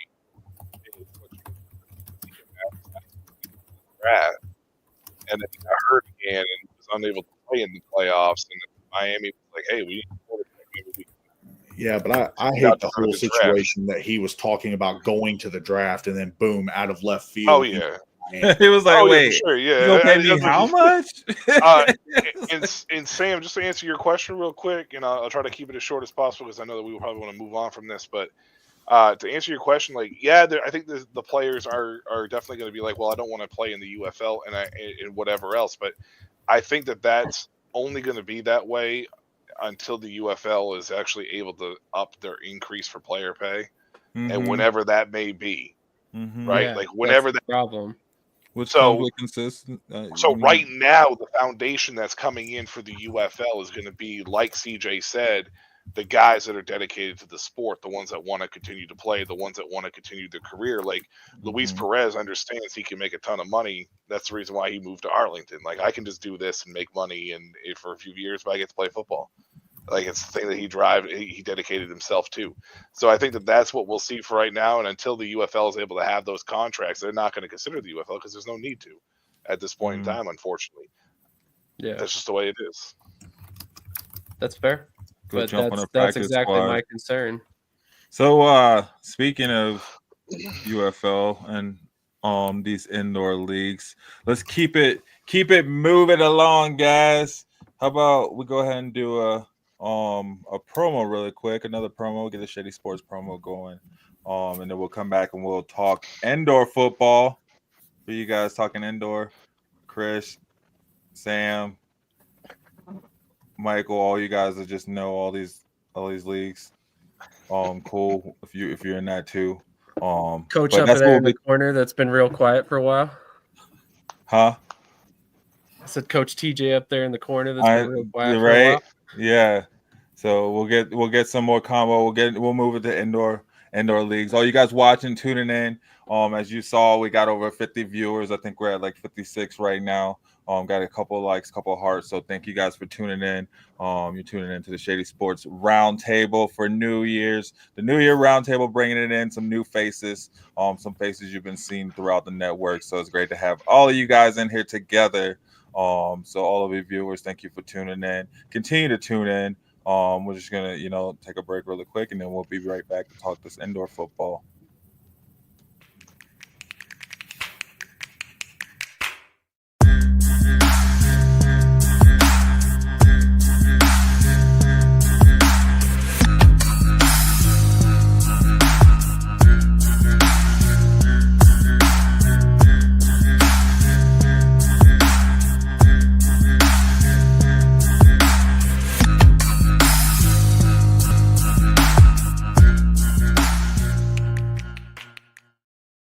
Yeah, man, we are cooking and booking, guys.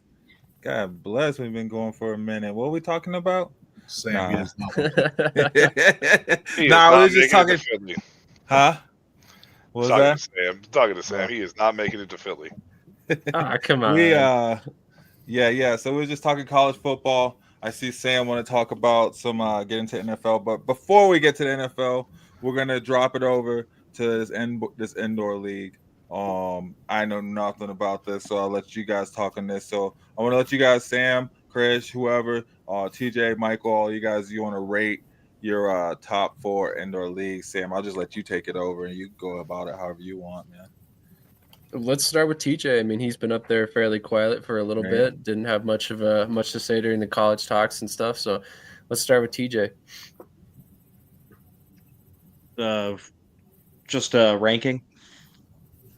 Yeah, I mean, you can kind of give some context on why you think what you think and whatnot. But just for everybody watching, we're talking about the IFL, the AF1, the NAL, and the TAL. If anybody needs some clarification, feel free to ask in the chat. I will make sure to fill you guys in as we go. I know a lot of the guys watching right now probably more NFL college fans, but we cover a little bit of everything here. So we wanted to get some indoor football talk in here as well. So, that's all finesse. Yeah. I mean, obviously the IFL Indoor Football League, they've been around the longest. They're the most continuously running league currently. So they would have to be number 1. Number 2, probably an unpopular opinion, but AF1 would be that just because I know they're coming into technically their first, kind of their second, the whole, if you're aware of the whole debacle there, but the AF1, they just have so many great football minds, specifically of the arena, and also the NFL with Jeff Fisher joining in too as well. So I mean, I just think leadership wise, they're sound, and they were able to get out of the nightmare that was last season under a different moniker. So I would say AF1's number 2. Number 3 would be NAL, because they've been around for a little bit. They've had some ups and downs, but they just keep striving through. And then 4th would be the TAL, just because it's technically football, but it's kind of not. But it is interesting. I'm not going to lie to you. It is fun to watch. It is entertaining to see literally everybody, including linemen, go for the football. That was pretty fun to watch. I love that thought process. Michael, you're shaking your head, so let's go to you next.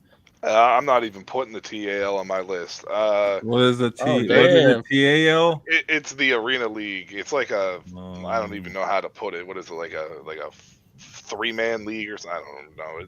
It was 6-man football. They're moving to 7-man football in 2025. 7-man football. AF1 is that's the AFL, right? That's supposed to be the new AFL. It was the AFL last season. They rebranded due to a whole bunch of nonsense that we're not going to get into here tonight. That's a whole episode by itself, to be honest. Yeah. Yeah, I agree with TJ's top 3 easily. And I could see you could interchange the AF1 and the NAL just because the NAL seems to somehow continue to thrive or continue to play every year. I don't understand how. They've had anywhere between 5 and 11, 12 teams for like the last, 7 years. Like you could just guess or just pick a number out of a hat, and that's how many teams they have. It feels like they somehow have a core group that continues, but they seem pretty sound this year. They added a bunch of teams, and some teams had some issues already, but I think overall that's pretty much common for the NAL. But I think the AF1 with the leadership change eventually could become the number one team, the number one league in the indoor world if the IFL doesn't continue to grow and bluster. But I think right now I agree with TJ's top 3. I guess top 4. I guess if you have to put the TAL in there, I guess. Let's go to CJ next. I have a feeling I know where this is headed, but Chris, we're going to leave you for the next one, and then I'll finish up the pack. Yeah, I mean, it's hard to argue with the IFL. They've been around for a long time, had success. As a guy that currently plays in the NAL, I'm going to support the league and put us at – I've told Sam this is a 2A, 2B situation with me because I think the AF1's doing a heck of a lot better than what they were last year in the AFL. But I still think that no matter what, good, bad, or indifferent, I mean, if you've been in our chat, me, Chris, and Sam and TJ have had some pretty deep conversations about all 3 of the leagues. But, for the people that don't know the history, every league's had their issues. But, I think the NAL right now has just a small leg up on the AF1. I think AF1 gets through another good year and the Vice stuff helps out and things like that. I think they have a chance to overtake the NAL within the next 2 years. But, we'll see. I think the tough part is you're also comparing the different styles. You got 2 indoor style leagues and a true original arena league that Kurt Warner played in and Jay Gruden played in and all that, which has a lot of nostalgia for fans. I think with the generation that I'm in, the group of guys that I kind of came in with, that group of guys is still trying to play outdoors. And all we ever get told is you got to play indoor rules to get outdoors because it's like the outdoor game inside. But I'm interested to see Chris's opinion because he's an avid NAL hater. He is definitely if he could, he'd put IFL, TAL, AF1, AAL2, flag football, that random is in Georgia, that one Canadian league, and then he'll put NAL. That one women's league. What is it? I mean, X League. He probably misses the old lingerie football league. You probably throw that right up there above. Don't forget the fan-driven league either. Oh yeah. Yeah. Look, Chris, his name thing should say Chris, the NAL hater. hate. It's Why so much hate, Chris? No. Okay, so I got a couple things. So when we look at these leagues, it's important to understand we have tier 1 organizations, right, in every league. There are organizations, like the Wheeling Miners, right, who will establish themselves as a premier franchise in indoor football this year, both on and off the field. I truly believe that. Now, they could play in any league. They could play in the AF1. They could play in the IFL, right? Any league they wanted to, and they could have, pretty good success, I think, right? But then you can take a franchise like the Amarillo Dusters, right? If they played in the IFL, I believe someone would die. I believe that. I truly believe that. So, I think, out of respect, you can't really compare the IFL to any other league right now. The IFL is the number 1 league by far. Did you say they will die? Everything. Yes, someone will die. Nice. Trust me, said Amarillo Dusters, they're rough. Chris likes to take it to the most over dramatic. Hot take, Krish. Hot take, my Chris. Thing is, why don't these leagues just kind of, because don't they play at the same time? Don't they have too many egos? Too many egos. That doesn't matter, man. That's why the NFL is king, because the NFL has mattered. The NFL has managed to take all of these massive egos and say, "Yo, you play indoors, you play outdoors. We don't care, man. We're gonna play together. We're gonna play each other." All I'm saying is, when the NFL started, for the first 30 years, the NFL was a real thing. They had the NFL and AFL. So yeah, they did. I mean, and they weren't making money, and then they combined and they started making money. I think that eventually will happen for sure. But no, number 1 is the IFL. Now, number 2, I've done a lot of thinking, a lot of research about this, right? It's hard. Sioux City, Omaha, Wheeling, those are the power 3 in the NAL. And when I say power 3, I mean in terms of attendance, in terms of the way the broadcasts are, the organizations, those are the power 3, right? Right outside of that is Columbus and, Carolina, you can say, right? So you look at those, right? Those 5 are really the center of the league. I want to see how Colorado, Shreveport, if they come in and they have everything, all their stuff together, I believe, the NAL will be number 2. But what the AF1 has is they have Nashville, Orlando, Albany, more superior markets that just have more superior talent. And that's the reality of it, right? More superior talent. Oh, my gosh, Chris. You can't look at Nashville's roster. Markets don't equal talent, Omaha, yeah, you can't do that. Chris, markets don't equal talent. We can't do that. Come on now, dog. That same Nashville team got their boots smoked last year, and they had a much better roster. They had Randy Hippert playing quarterback, dog.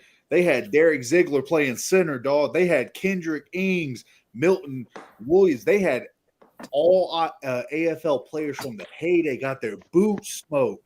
Come on. The only team, the only conversation, the only 2 teams whose roster is tough to match up against is the Albany Firebirds and the Billings Outlaws. That's it. Outside of that, the Orlando is pulling guys I was playing with in the NAL 2 years ago, guys that are fresh out of college. Sure. Nashville didn't sign a guy until late November, early December. They haven't even announced a head coach yet. So the fact that you got them over, we all know who it is, though. We know who it is, but the fact they won't even announce it yet, but yet you got them over the NAL makes sense. No. Over some markets. You also named 4 teams out of 12. You named 5 at 11. I ain't good at math, but we're almost at 50% of the league. And you're talking about the only teams that live in metropolitan cities that are massive. Sure. Yeah, no, you're right. But Southwest Kansas, Salina, those are solid teams too. And probably 480 or 499 of them were comp tickets. I mean, they had a laughable attendance at their playoff game. But you could say, you could pick out a team from the NAL and say, okay, they have attendance issues too, right? But I think if the AF1... We weren't paying players $1,000 a game, Chris. We're paying guys... Most rookies were making $250. There was dudes making $1,200 in Orlando last year that got cut from Carolina 2 years ago. I see that, and I respect that. They're out here taking up scraps, not just them, because I got buddies in Orlando. But some of these teams in the AF1 were taking scraps from some of the other leagues. I mean, there's guys There's guys that are signing 3 different contracts in the AF1. You got guys that haven't played ball in 3-4 years signing in the AF1. There's legit players. We need a show with just you two. Right. No, but Like- look. See, you Tune in I on understand Saturdays that. for Around the Indoor Football World. Yeah, Chris versus anybody is a great show, but though. That's true. That conversation about talent, we can go on and on about it because All right, Chris, give me your top 3 Yeah. AF1 quarterbacks right now. top 3 everyone. Okay, Sam Castanova, Yep. number 1. Number 2.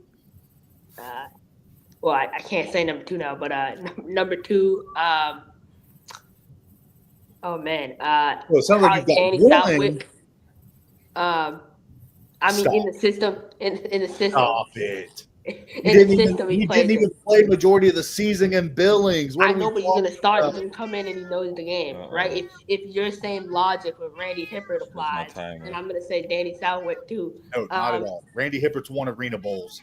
And then number 3 is who else? Oh man, not Chuck. I can't put Chuck in there. Can't. I put Albany in there. Let's see. That's hard. The pick. I should be able to name it a lot easier than not coming to me. Okay. I mean, I could think of 3 quarterbacks in the NAL right now that have been offered by AF1 teams and they chose to come to the NAL. I mean, I have 3 in the NAL too, but like you look at skill positions, offensive line. I mean, let's take a team in the NAL and compare their offensive line to a team in the AF1, right? So Idaho, right? Let's compare Idaho's offensive line. Okay, come on. You picked the worst team. You're picking the worst team. Like, we talking about big dogs versus big dogs. We ain't talking about Idaho. If that's the case, well, let's talk about daggone the Washington Wolfpack. Let's talk about the Wolfpack has some good plays. Yeah, Wolfpack. But what team? Big dogs. How are you scaling this? Like, you take a team like I took AF1, I took NAL, I took Amarillo, and I put them in the IFL. They would, whatever, right? Let's take another team. Let's take Carolina, this year's Carolina team, and let's put them against any AF1 team. What do you think would happen? Do you think they would compete? I believe they would compete, right? They're beating half the. They're at least until they run into Albany. They're working majority of the AF1. Real quick, I think they're keeping it competitive, right? I think, but again, it's like. Go ahead, Sam. It's your show. I was just gonna say, have a good night, Michael, because he had to hop off. So yeah, if anybody's been watching and you enjoyed Michael's takes, make sure you catch all of his shows. He covers the CFL, the ELF, the LFA. So he's doing a lot of our summer football stuff. So make sure to catch his stuff. But go ahead. And you can't tell me not playing CBS Sports for playoff games. Bro, it's not a big deal. Paid for that. What do we? I understand, but they still had it. That's the thing. That's more They played in the shopping valuable mall, than Chris. YouTube. Chris, they played in the shopping mall. Oh man. Oh, here we go. Chris, they played in the shopping mall. That makes you elite because you played in the shopping mall.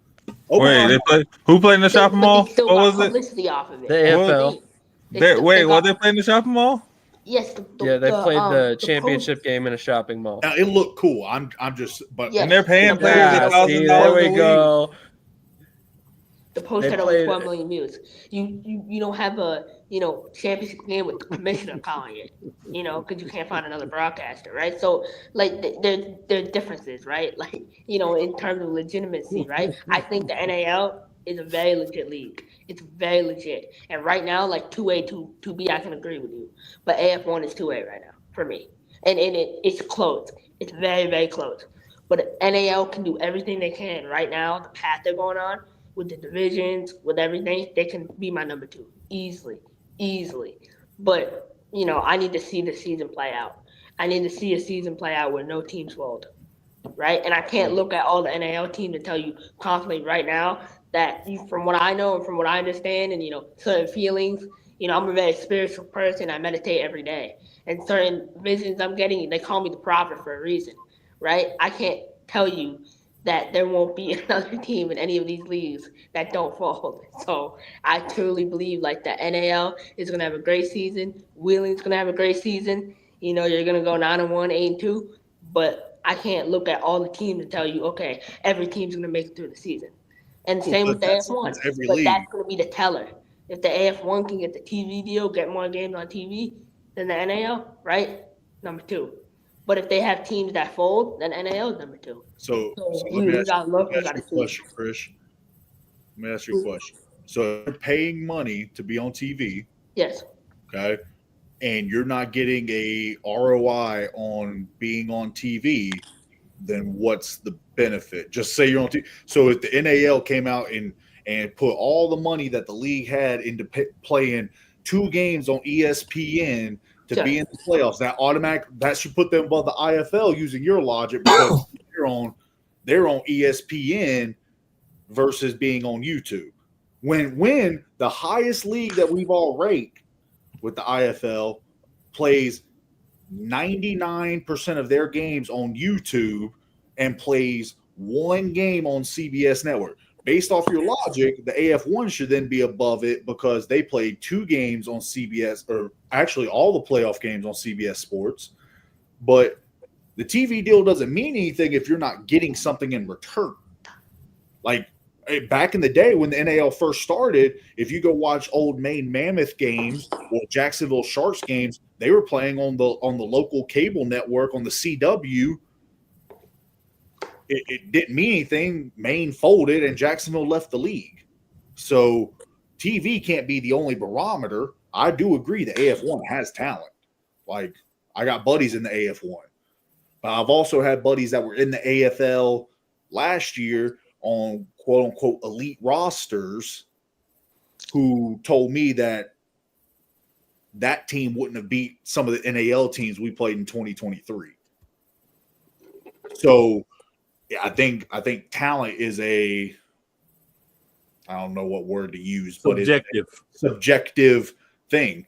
Because I can say right now, Grant Russell would start over probably anyone, with the exception of maybe Sam Castronova in the AF1.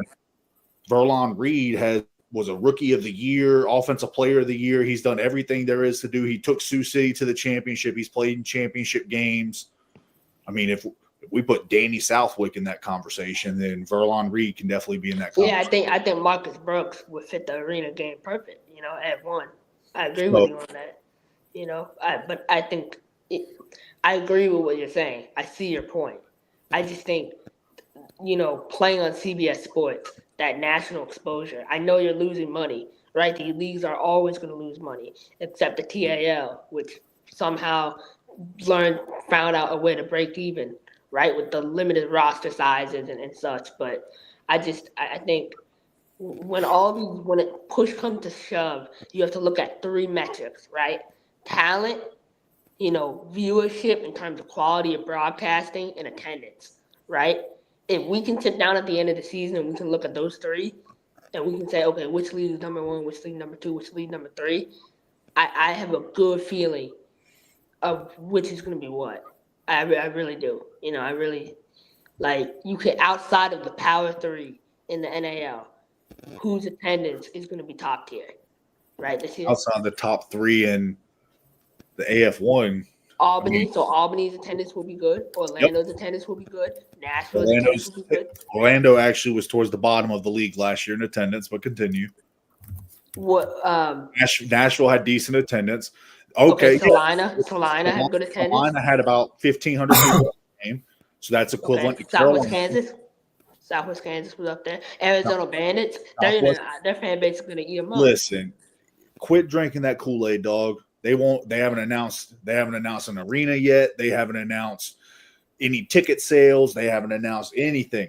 So I hope they make it. I hope all the teams make it. I want everything to make it. But we talked about it the other day, talking about uncertain organizations, talking about this, talking about that. There's just as many first or second year organizations in the AF1 as there are in the NAL. Sure. Just as many. I hope, look, I talk to Sam all the time. I want Southwest Kansas to sell out every game. I want them to do everything they can to be successful, but not at the expense of what the NAL is doing or the IFL is doing or the TAL is doing, because at the end of the day, there's I think I did the math. There's 32, 34 indoor arena teams that are legit professional.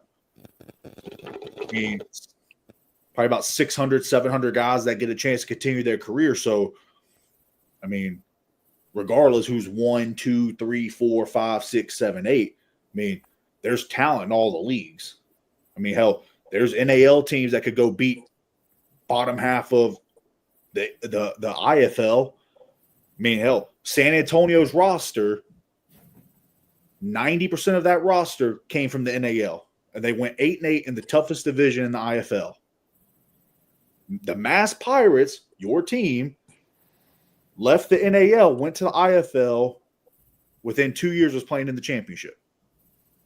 So there's talent. It's just, like you said, the stuff that happens off the field. And there's question marks everywhere. There's been teams that the IFL lost some teams this year. NAL lost some teams this year. AF1 lost some teams this year. So, I mean, look, if you can make it through a whole season, IFL, PIFL, the CIF, the ENTFLA. Yeah, that's an actual league. I'm not making that up, by the way. Isn't that the one? Isn't that the one? Like you made that up. Thank you for clarifying that. It's based in the Northeast now. It's like a 4-team league that just launched. Andre Reed's involved. There's a Canadian league too. Is there really? Yeah. Oh, it's bad. Yeah, I mean, it's like one of those. Everybody's wearing different color helmets and nice. Cleats. Just the kind of leagues I like.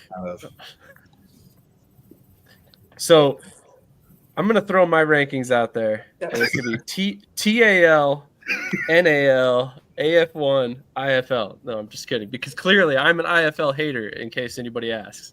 I mean, I think, honestly, it's got to be IFL at the top.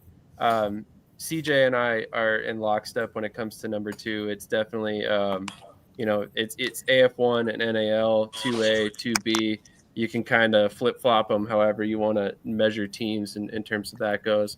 And then TAL is the 4th league. But when you look at the TAL, I just wanted to throw this little bit of a caveat in there. I think the TAL has a business plan that is built for the long run.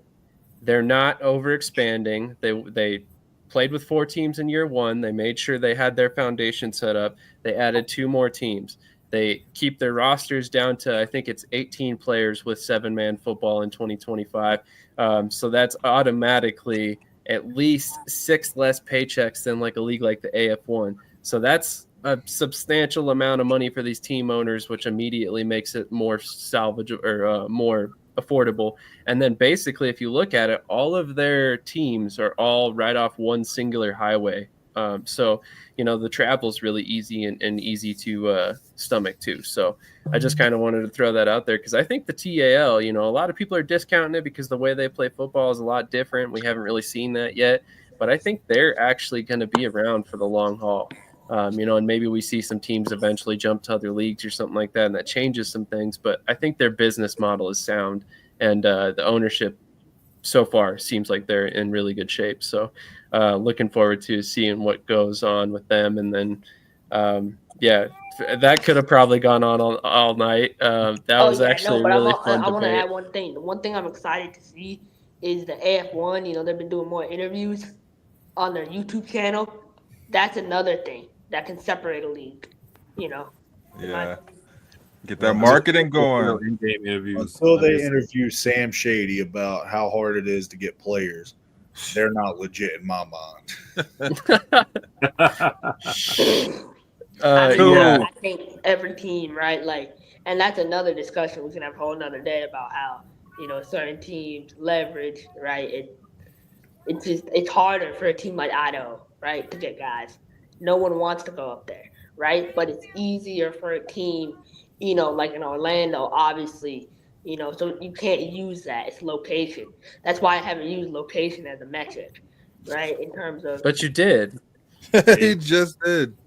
Well, nothing personal, but you did throw that out there. Like, you can have a 2,000-seat arena and you can fill it up and your attendance can be good, in my mind. right? It's also like So- there's also so many things too, like behind the scenes that the casual fan doesn't like think about. Like a team like Orlando, they don't practice indoors. Yeah. So like they're out there at a high school park in 98 degree weather, prepping for a 98 game degrees. like playing Hotel. a game that is going to be like 72 and climate controlled. True. And like it wears on you being in that summer heat down in Orlando from April through June, July. You know, and that's just coming firsthand from guys I know down there. Or like being in Orlando if you're not, or sorry, in Idaho, and it be hot, balls. be 10 degrees outside, and you're having to be outside practicing. Like, or I even look at us, right? Like, look at how great of organization we are, right? Look at the type of players we get, who's right? We have guys who, would Mass. Oh, okay. rip it I didn't up. know which team he was claiming today. If it was Mass, if it was Carolina, we have guys, like if it look at the was guy who- Rattlers, or we have guys who would rip it up, and like you put.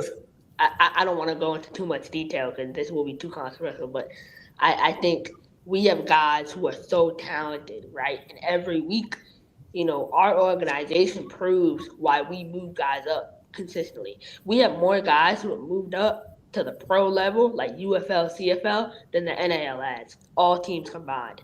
And so that's what makes we're not doing this again. Hold on though, I want to challenge that just a little bit. While that is true, that is absolutely true, and I don't think there's any really real debate about that.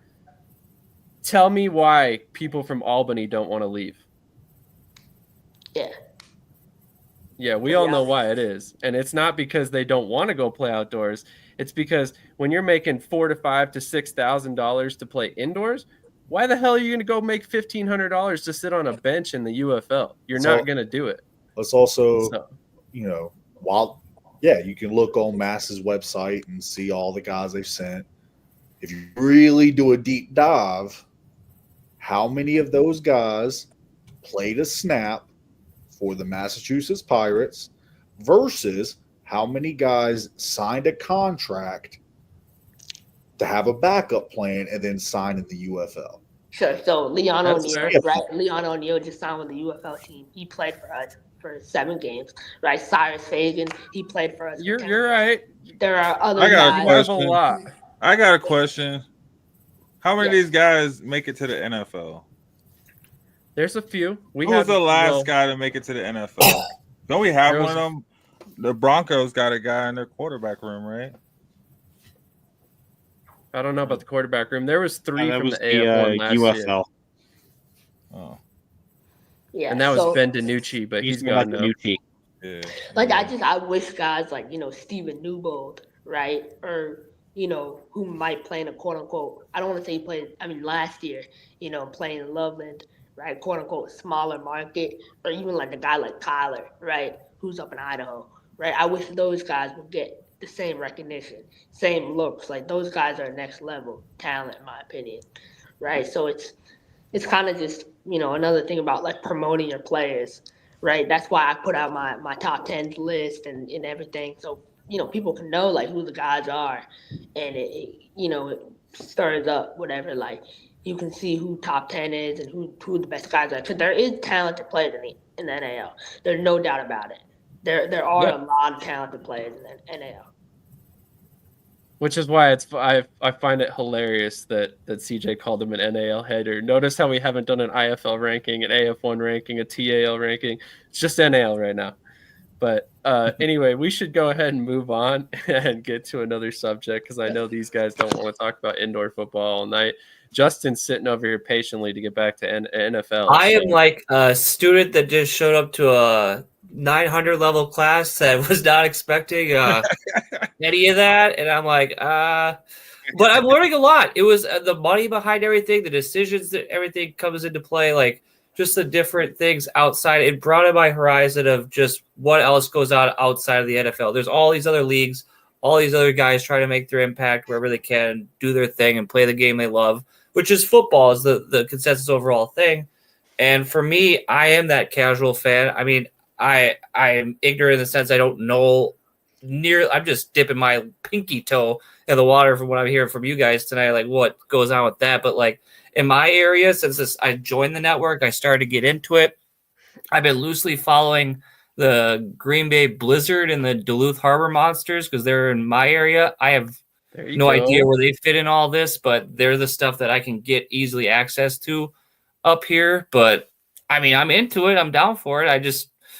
I'm not as educated or like I don't have that depth of knowledge that you guys carry, and I commend you for that. It's I love your passions for that area of sports.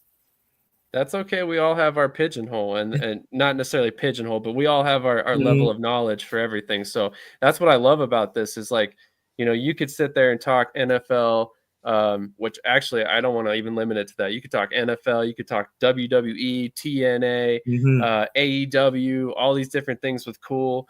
And then you could sit here and talk indoor football all day and sometimes twice a day with Krish, and he will school you all day long. I thought I knew a lot, and then I met Krish, and then he told me all these things that I just never had any idea.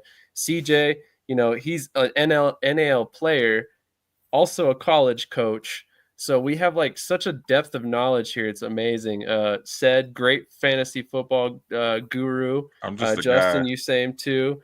You guys have a ton of NFL knowledge. TJ, former NAL coach up there, talks NFL. He can talk UFL, can talk all the indoor leagues. So, I mean, that's what's great about this network. We're very lucky to have a great group of guys, and that's why we needed to do one of these roundtables is kind of get everybody kind of to their own spotlight, but in a group setting. So it's been pretty awesome to sit back and see this all. So I mean, as far as this is concerned, this went a lot longer than I expected it to. But if you guys want to keep going, you want to talk some NFL, I'm perfectly game for that as well. So, what was the topic that we wanted to circle back on in the NFL? I think college players. Yeah, I think we were talking about which college, and I don't know anything in this realm either. So, it'll be interesting to hear about this. But are you excited for your team to be drafting any college players? I know. Oh, okay. I'll give you the context. The question was we were talking about the college stuff, and I just thought in my head of like, what guys would you be excited about your team drafting this year in this upcoming 2025 NFL draft? Why don't you kick us off, Justin? There we go. Okay. Just said, if there is one glaring need on this on the Lions team after I've watched this entire season, it is the defensive line. We need somebody who is healthy, who can play a full 17, 18 games without any freak injuries. I mean, it's just the injury bug was massively unfortunate for my Lions this year on the defensive line, bringing in free agencies from other teams and trying them out and seeing what works. And I mean, Zadarius Smith has held his own for the most part since he's arrived, but the injuries have made an impact of what the ceiling could have been for the Lions this year. I think 4 or 5 games in, Aiden already had 7.5 sacks. I mean, what he could have done with a full season, I would have loved to have seen. And I think that the Lions need to address that again, get a little bit more depth. Broderick Martin hasn't worked out this year for some reason. I mean, he has been healthy, but just been healthy scratches all year long. And he's one of the guys that Brad Holmes brought in later rounds to try to supplement Liam McNeil and a DJ Reader up front that they've been implementing. And the few names that I have that I would like to see, I don't know, the draft is wild every night. And sometimes we have head scratchers and other times we have, the consensus, that they should have went for him. But a few names that I pulled up that I would like to see is, first of all, an edge. An edge is the position. And the first one would be Landon Jackson out of Arkansas, the edge rusher there. I think that he would be a good fit.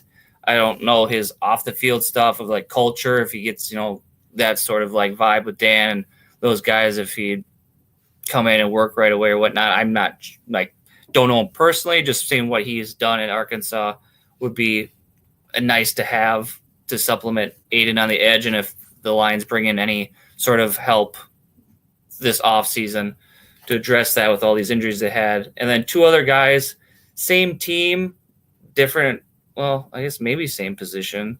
It would be Jack Sawyer from OSU, and I think is it Tyleek? I can't even say his name right. Yeah, Tyleek Williams from OSU for the Buckeyes. So I would like to see. I'd be excited if they just got some pass rush to help shore up that defense. I think the secondary's been playing way above expectations, out of their mind, and that they really just need to get some pass rush. So that would be what I'd be most excited about. Awesome. Cool. You want to chime in next? Sure. Always ready to talk a little NFL. For the Eagles, I think you obviously need to be looking at a linebacker. We have some guys that we drafted that are young, but you always want to have depth. And as we see, every year one of our linebackers has basically become a member of the street clothes brigade. So we're going to have another guy that, you know, can fill in for those games and that they have confidence in. Linebacker is not a position that Philadelphia Eagles have really put a lot of resources, a lot of time, really focused on it, like in a draft or free agency until this year. And we went and got a guy in Oren Burks who we didn't even expect to be as good as he was. And he just happened to come in and just really be a monster. But that wasn't something that we had prepared ourselves for. And I said Oren Burks, I meant Zach Bond. Sorry about that, guys. I've been talking to a lot of Eagles and names are getting mixed up a little bit. But yeah, so Zach Bond's there. But you need to have a rotation. And I feel like we have some guys that can be good backups, but another guy that could really step up and not see a fall off in the play would be good. I always believe you need a running back. I don't care if you have 3 great running backs, you should always draft another running back. So running back's definitely a position that I'd love for us to go out and get somebody in. Wide receiver, you're always one injury away from needing another wide receiver. So wide receiver as well, we saw this year a lot of injuries to our wide receiver room, a lot of hamstrings and concussions and different stuff. So that's important. Edge rusher, yes, because Bryce Huff, not that guy. So somebody needs to have that position so we can be filling that with somebody who actually is going to benefit the team. And Huff can kick rocks. Defensive end, defensive tackle. Let's draft somebody for all of them. All 3. Got 3, 4. Draft 3 guys, right? So that should be our draft. Always a project, an offensive line that we can get late in the draft or in free agency. They go to Stout University and they come out on the other end a much better player. That's about really it. You could always grab a corner just to see if they're better than some of your back end talent. I think if we do win this year, I think there's 2 guys that won't be back next year. One guy that gets hurt every game, but he always miraculously returns to the game, a la Jason Peters. And one guy that's pretty much just kind of been hanging on the roster getting paid, but not really doing much. That would be James Bradbury. So we'll lose those 2 guys. I think him and Slade, especially if we win the Super Bowl, I think Slade's out of there. I think he retires because, like I said, he doesn't make it through a game without getting hurt and miraculously returning. So, you know, just shoring up positions, getting guys that could possibly take someone's place or be a good rotational piece. And then in a year or 2, when somebody else either retires, leaves, or doesn't want to take how he's willing to pay them, we got somebody else that's kind of ready to be inserted into those positions. I think is our biggest needs at the current time. Great stuff. Cedric or TJ, who wants to go next? You guys want to play rock, paper, scissors? That's a super popular thing in Philadelphia. Go ahead, Cedric. Man, we don't need a quarterback. I'll tell you that. Do you need a backup? Maybe both of them are out of there. Going for brighter days, hitting that transfer portal.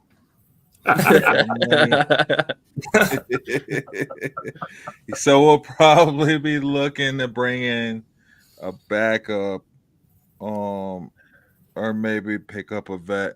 I think that's what we should kind of do. I don't know. It kind of looks at see what they're trying. I don't know what they want to do, what they're trying to do. Because I mean, we need running backs for sure. We need a running back.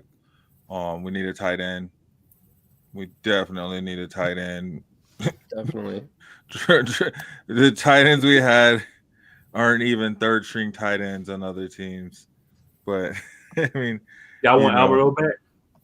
No, we do not. I got a tight end name that would. I got a tight end name that would probably fit We real need good with Bo Nix over there in Gesicki. the Broncos. Who's that? Loveland. Loveland. Who's Loveland? Colson from Michigan.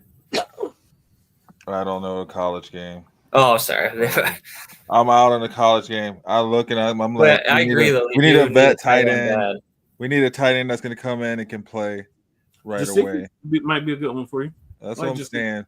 Gesicki or like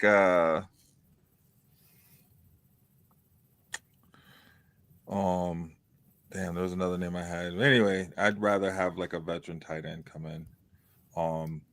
Because I mean, you draft one, you're gonna have to wait a couple years. That guy's not coming in and playing right away. And then with the tight end room we got, they're not the mentors that he needs to be following behind, trying to come up in the league. So, and yeah, with our running back room, I feel like Javonte's out of there.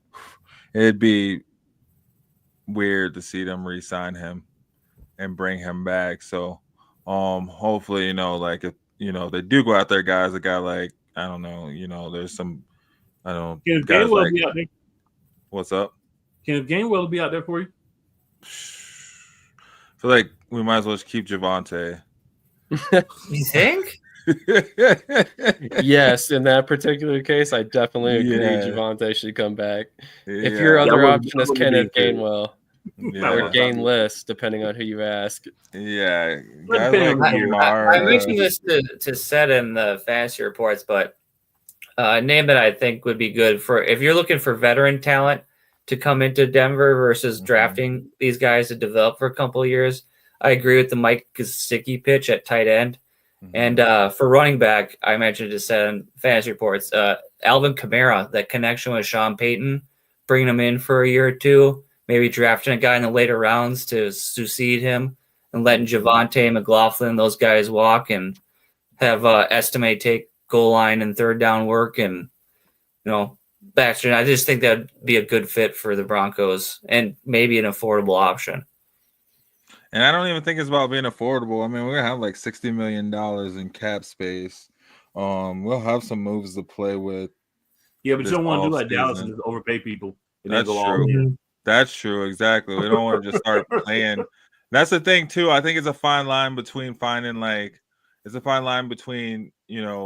bringing in guys, but also just bringing in younger talent too. If you're gonna bring guys in, so if you're not gonna draft guys, you still want guys that can grow with the team. We have a rookie quarterback, right, on a rookie quarterback contract. So while we do want to just bring people in, we also want to bring people that's going to help develop that quarterback if they are going to come in, right? Like, not just people that are going to want to come in and just want the ball, because we do have a solid foundation in place. We just need some heavy hitters, man. We just need a solid top dog at running back or estimate to pick it up and really play. So who knows? He may have a jump in the offseason, right? He may come through and he may prove to be the guy. I think our defense is pretty much set where they are. We'll see what happens with Vance Joseph. I guess that'll maybe determine what'll happen with the defense if he goes to coach somewhere and they get a coach that wants to change the system or something. They have to change up their scheme. But I think they got a solid foundation in place. Maybe like try to shore up our interior linebackers. I feel like that's always the weakness. And we saw that big in the Buffalo game with James Cook pretty much just eating up the middle of the field. Any receiver that wanted, I don't even know the tight end's name, that was just eating us up. But it just felt like the middle of the field was always wide open in that playoff game. And if we want to play with these elite teams, we're gonna have to be able to kind of plug up those little mini holes that the quarterbacks are able to find after an extended period in that pocket once that pocket starts to shrink. So I think maybe our interior defensive line, but then we'll wait and see where they're going. But I mean, I don't know. I think we're in a good direction. We saw a lot of improvement, a lot of kind of unthought of or I don't know what the word may be, but we saw a lot of jumps, unexpected jumps out of players. We saw Marvin Mims kind of morph into what we kind of wanted him to be. So he's kind of headed in it. So, we saw, so I guess they got a question with Cortland Sutton to see what direction they're going to go with him. So that'd be interesting. I mean, especially like, I don't know who it was that mentioned earlier, all those heavy hitter receivers that are going to be available.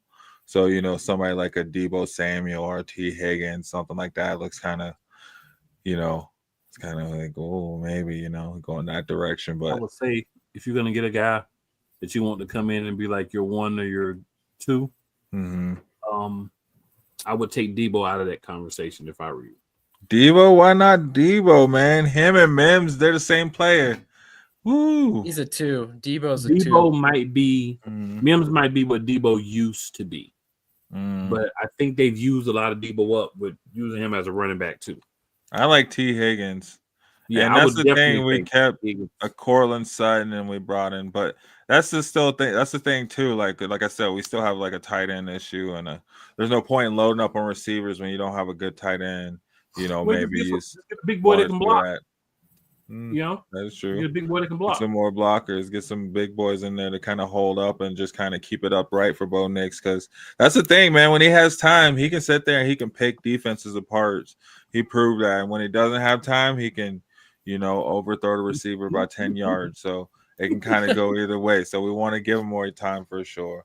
But I think the Broncos are in a good direction, honestly. Like we're a lot, in my opinion, a lot further along than what we expected to be at this point in the off season. So I think all signs are pointing in the right direction. It's just we're in a hard division, man. So we just need a couple more heavy hitters and a couple more home runs, and then I think we'll be ready to compete.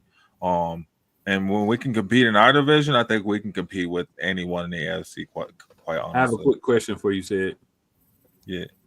How good does it feel to be able to say, basically, now we need to worry about fine tuning things to try to compete? Yeah, it does feel good, and I don't want to say that too soon because I want to wait until after next season, right? I want to see the second season too, that sophomore season, what happens, because I don't want to see, a guy come in and think that, oh, well, dang, I got to figure it out. And then next thing you know, like these defense players, these defensive coaches have had all offseason to sit there and watch every single pass, every single drop back, every single tendency. What's going to be ugly? All these young quarterbacks we're talking about this year? Yeah. It's ugly for them next year. No, well, look at CJ, you know what I mean? Like, but they didn't give him much. They didn't improve around him. So I really do hope that we keep our offensive line intact, because we do have a solid offensive line around Bo Nix, and it'll be interesting to see what they do with those guys. But as long as they can keep them upright, I think we're in a good direction. And it does feel good to be like, yeah, we don't need to go and like figure out what we're going to do for quarterback, how we're going to go and find a take quarterback. games and try to get a higher pick. Yeah. And I feel like that was the consensus across the board this season, right? Like, I think for the most part, every team that got a quarterback, they're looking at it, aside from the Vikings, who doesn't know, you know what I mean, who don't know. Everybody else is like, okay, I feel pretty darn good about what I have in my quarterback that I drafted, right? Like, they're able to move forward knowing that, okay, that position is good. And I think that was really cool, because there was 40 quarterbacks drafted in the first 6 picks. So I thought it was interesting to see that almost all of those guys, it's like, okay, well, dang, that guy can play. Okay, I see why, maybe, you know what I mean? Like, I see why they got that guy, and that says a lot. I feel like that says a lot to scouting too, right? Like, you see it here, even on this network. We have you guys that know so much about college football. Can tell us kind of everything about college football, and we're starting to see like these scouts actually kind of hit on their picks. You know what I mean? Like, so, but yeah, to jump back to the Broncos, man, gosh, it feels great to be like, okay, no quarterback battle, no quarterback controversy, you know what I mean? Like, nothing of that nature. It's just like, okay, now we need a running back, now we need a tight end, now we need to get like these fine. And it's not even like big pieces, you know what I mean? Like we can live without a tight end, we'll ride with Troutman. You know what I mean? We'll run estimate for 45 yards a game if we have to. Until we find a running back, but it would be nice to upgrade and get like some, some top 5 picks or some top 5 players at those positions. It'd be interesting to see what we could do with some dogs on our team, man. Some more dogs. They sound like Coach Definitely Prime. looking forward to it. What's that? They sound like Coach Prime. hey, we just need a few more dogs. You know what I mean? Like we need them. We need the guys that's gonna come in, know they role, and just ready to hit it. Right? Just ready to hit it. And that's the truth. It's the truth, though, for sure. Look at our division. Like a couple more plays, we're blowing Kansas City out the water. Right? We got the Chargers. Praising you for it. Huh? And I would have been praising you for it. I know. And a lot of people were, to drop them down to number 3. Yeah, put them in their place. I don't know. It's crazy. Everything has to go through Kansas City, right? But I just feel like that's why we need a couple pieces to beat them down so the refs can't even help them. You up by 2-3 touchdowns, 2-3 scores, you know what I mean? They can't have a Hail Mary to help them in the last 2 minutes. So, I mean, that's just it, though. That's the truth. You better beat them. We have to. Beat them. But I think that's the goalpost, though, right? Is to beat Kansas City and to knock them off that high horse. And because, I mean, we know who had the title before Kansas City. Everybody forgets who had the title before Kansas City for what, like 6 years? So it'll come back, man. It's coming back. We got the quarterback. Come on, man. We got the defense for sure. I could sit here and pump up the Broncos defense all day, right? Pat Surtain ain't allowed a catch since 1945. These are facts, guys. Everything I'm giving you is solid numbers. Numbers don't lie. I'm gonna have to challenge him. That last one said he ain't allowed. He wasn't even alive in 45. Hey, Pat Surtain don't even catch colds. People don't even catch colds around Pat Surtain. That's how good he is. His assistant ain't been to the hospital in 75 years. It's proven. I got proof. Send him to his house. No, but seriously, though, man. I mean, look at it. Vance Joseph just interviewed with the Jets. He interviewed some other. I don't even know. Like I think Carolina. I can't remember who else he interviewed with, but there was a couple other teams. Saints, maybe. But you see it. I mean, the proof is in the pudding. You know what I mean? Like, it's been a turnaround, and you're starting to see, like, okay, what can be done?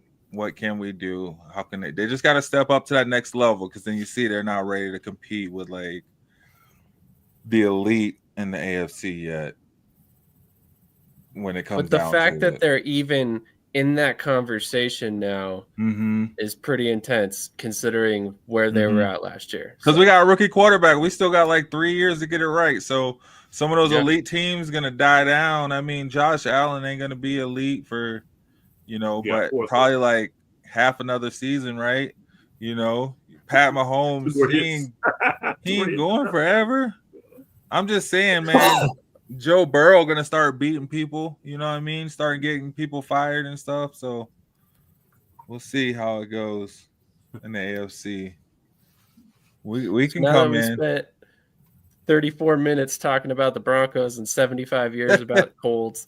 TJ, what about the Steelers? Man, next time I'm gonna play rock, paper, scissors. Honestly, there are a couple holes in the Steelers. The primary one is the O-line, which I have no faith in them figuring out in the draft because they haven't done it in how many years, no matter how hard they've tried.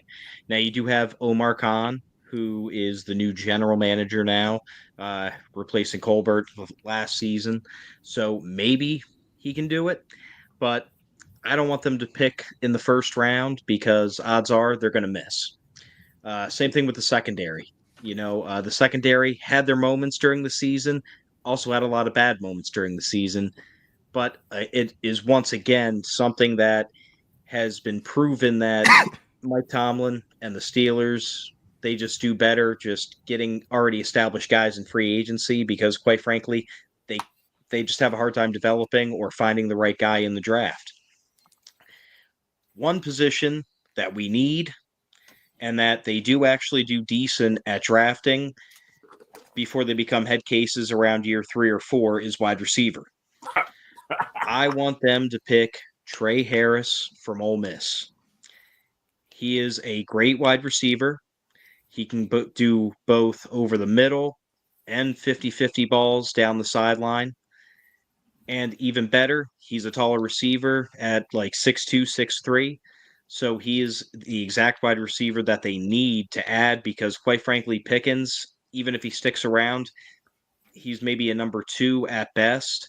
Dang. And plus Mike Williams is now on the team. They have to re-sign him. Just got a midseason last year. So with that, that'll be 3 pretty solid wide receivers. And if Trey Harris can step it up even more, I can see him becoming one of the better wide receivers in the league. And at the positioning that he's projected in the draft, the Steelers would have a realistic shot to pick him in the late teens, early 20s. Dang, you said Pickens was a number 2? He drops too many balls for me. Oh. Pickens is gonna diva his Statistically, way he was right at his off the best Steelers when he was the number 2. Yeah. When he's the main guy, that's when his mistakes are just amplified. Sort of like a guy in Dallas. They'll remain nameless. Who? Sacrificial lamb. See, I didn't Lamb? He didn't I'm not say gonna the agree name. with it, but I didn't say it. I said his name. Yeah, that would be the guy. So I have a question for all your guys' teams. Who is one player you want to see them get to improve your team? And what is one player you're okay with them letting go or walk in order to make that happen? I want to go last because I might take all y'all players. No, we'll put the red light. We'll put the little timer up. I'll go first on this one. I want to see Darius Slay gone. He's made some decent plays throughout the season, but like Cool said, he can't seem to make it through a full game. And there's been some times I know where all he about just that with him in Detroit. Yeah, I mean, don't get me wrong. I was super excited when we got him from Detroit. He was good for like his first couple seasons, but it seems like he's felt the pressure since we drafted the 2 corners in the first and second round this year. And maybe I'm just reading too much into it, but I just think the future's here. It's time to go ahead and move on from him. We can always draft another guy this upcoming season. And then in terms of players that I want to see, I don't know that it would ever happen. And I actually don't think he's even an impending free agent. So, take that with a grain of salt for whoever's watching. But I would love to see Minkah Fitzpatrick on the Eagles. I am a huge fan of Minkah. You stay away just from him. Because You don't touch exactly. I just love how versatile he is. He can drop down. He can play some corner. He can play free safety. He can play in the box. Like I said, I don't even think he's an impending free agent. But if there was some way that how he could bring him to Philly, I think our secondary would easily be the best in the league. But especially if we can keep CJ Gardner-Johnson. So that's another guy I want to see stick around is CJ. I really like him.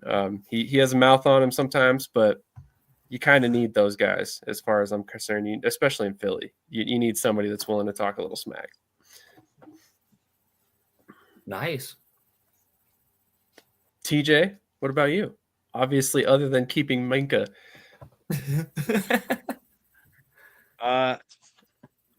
Technically he's still under contract, so I would like us to see Russell Wilson out the door. Number 1 on my list. Then to get, it would kind of be a 2 birds, 1 stone scenario because we'd also hurt a division rival, Jamar Chase. I would love to have him in the wide receiving core. That would be epic in Pittsburgh. Jamar Chase going to the Commanders. I could see it. No, he's coming to Pittsburgh. That'd be wild headlines. Why do they go to Pittsburgh and they don't have a quarterback? You're gonna go to Commanders and win. Justin Fields. Justin Fields, baby. You're gonna leave the Look back in the win. future. You're gonna leave the win, not for uncertainty. I just feel like One good season. Oh my goodness, he's talking smack. Unbelievable. who? Oh, he will talk One smack good even if they're season? like 4. We and won the 16. Super Bowl in 2015. What are you talking about? One Yeah. good We won the season. Super Bowl in 2017. See? When's the last time you won the Super Bowl? Not Listen, we long don't got to talk before about that. All right. Exactly. You know, Yeah, y'all just Exactly. be Got the thankful most. you got one. let's talk about who's got the most. One? TJ said we gotta talk about that. Come on, man. I'll go. Go. All right. So the person I'd like to see leave, I would not be Ooh. upset if we were to get rid of Darius / big play, no play Slay. I wouldn't be mad at that. But I'll go with James Bradbury, who's getting paid to just chill out. And I'd like to bring in a linebacker. If we're gonna bring in a linebacker, let's bring in a top linebacker, right? So I've got 3 names for you because I'm greedy. How about that? Fred Hell Warner, Roquan Smith, or Patrick Queen. That's the guys I want. Absolutely, that'd be fire. Fred Yeah, Warner in this defense would be nasty. Roquan Smith hitting people. You just say, you think about, you take Roquan Smith, you say, you know what, the only thing we want you to do is be the same type of player that Big Mouth Micah is in Dallas. We just want you to line up in different places. We're going to have you on the edge sometime. We're going to basically let you be Hassan Reddick. Oh, my gosh. I'm getting a little moisture, y'all. That'd be wild. That'd be. But yeah, Nobody want Danny Jones on their team? no. Probably the Raiders. No. Detroit does. Oh. That's Oh, Matt who? Stafford's next backup. Ah. The Lions. Oh, man. I don't know. That is a question mark though. That they need to have a contingency plan because Teddy It's Two called Gloves the ain't gonna stick around. It's called What about Hendon Hooker? There's rumors up here going around that if Ben Johnson moves on, he'd be taking Hendon Hooker with him to the Raiders. Nice. Of course he would. That'd be interesting. Let me pull you down with me. Yeah. Well, hey, I mean, he's what, 26, going to be 26 years old. I mean, they got Jared Yeah, but Goff they're gonna for another draft a 2-3 quarterback. years. So realistically, if you were to get the opportunity to start up here, it'd be like when he's turning 30. Good point. I mean, So it'd give him another opportunity. I mean, there's a lot of wild speculation going on up here about movement with our coordinators and who they'd be taking with them and personnel.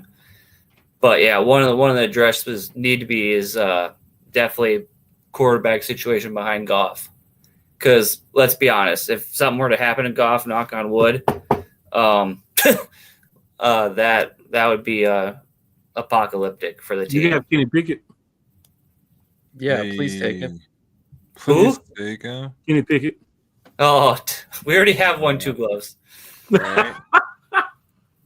We've already got one of those. That's 1, 2, They 3. got Teddy, man. What are you talking Yeah, about? we got Y'all Teddy like Two Teddy Gloves. to come in and lead another team to a championship. What y'all talking So Teddy's about? going to It'll be done. retire again after It the could be Yeah. playoffs. back to You back. gotta go coach. Yeah. You gotta go coach high school Hey, first. You don't want to Teddy ready to come in and get his Nick Foles on Yeah, but any moment, Get him- any given you can't get him Sunday. until like week 12 though, because he got to coach his high school team first. They already won. They already He's good, going to go though. defend his title and do it again. We're gonna, Yeah, we're that's- gonna try to do it again next year. That's what I'm saying. So he can't be. He ain't The gonna high be school available season to is you like till too late. a month and a half long. He can do it. He can do it all. It's Teddy. Come on.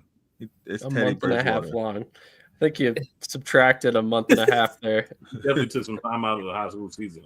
I got faith. I got faith in my man You know, a Teddy month and a B. half is 6 weeks, right? Oh, He's like, I'm really tired. It's later than I'm normally talking, so it's right. Y'all just going. This bus just rolling. Let's keep it going. I was gonna say it's like 1 o'clock on the East Coast. I So know. kudos to Cool and TJ for rocking this long. That's Yeah, crazy. yeah, for Right. sure, for sure. I'm just lazy. Past my bedtime. Nah. So what's your answer then, Seth? We can Oh, probably wrap up after Javonte Williams. He should have been gone yesterday.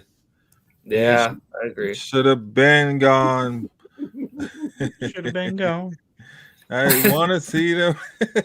Want to see like Mike Gesicki. I want to see a over the top big time tight end in this offense, man. That would be good for y'all. And I want to see how it works out. And I want to see a big time. Aaron Jones is going to be a free agent. Ooh. That'd be a good bridge running back to bring in. Absolutely. Estime, especially with Estime, kind of like I think that's kind of the direction I could see Estime taking his game in too. So I feel like that would be a good mentorship for him. Yeah. Plus a dog just coming in, calling his home runs, you know what I mean? So that'd be, I think, a good pickup and a good upgrade from Javonte. Just like, I don't know, Javonte just doesn't want to run, man, I feel like half the time. So well, maybe that injury did a little bit more to him than he's letting on. Possibly. Because how are you a running back and don't want to run? That's kind of wild. You know what I'm saying? Yeah. Like being a coach, you don't want to coach. Like, well, he runs, he just doesn't. I don't Is he know, like man. the Matt Eberflus of running backs? That's a good one. Just happy to be there. Just happy to be there. Because he was just kind of average to that one game when they benched him, right? They benched him, I think, for McLaughlin or something like that. And then if you want a professional athlete, heck, if you want a middle school, high school, college athlete to perform better, bench him. Yeah. Yeah. You're a whole different player. Yeah. Look at Anthony Richardson. But yeah, no, I just think get rid of Javonte. Not Anthony Richardson. All right. It worked Cool. well. That's cool. Yeah, so that was mine. Those are all awesome takes. I like them. A lot of them make big headlines if they see that happen this offseason. Yeah. Anthony Richardson will quit on you, sir. You don't want that. Is he going to be what happened after they benched him? After his contract? Do you think he stays in the league, or does he go if Steichen goes? What do you think he'll pull an Andrew Luck? No. I think maybe the Colts get impatient and they pull the plug of this Steichen project, and then they dump Richardson and do over. And by the way, hopefully they do it this offseason. McDaniels, piss on you. Always. I hope you have no success.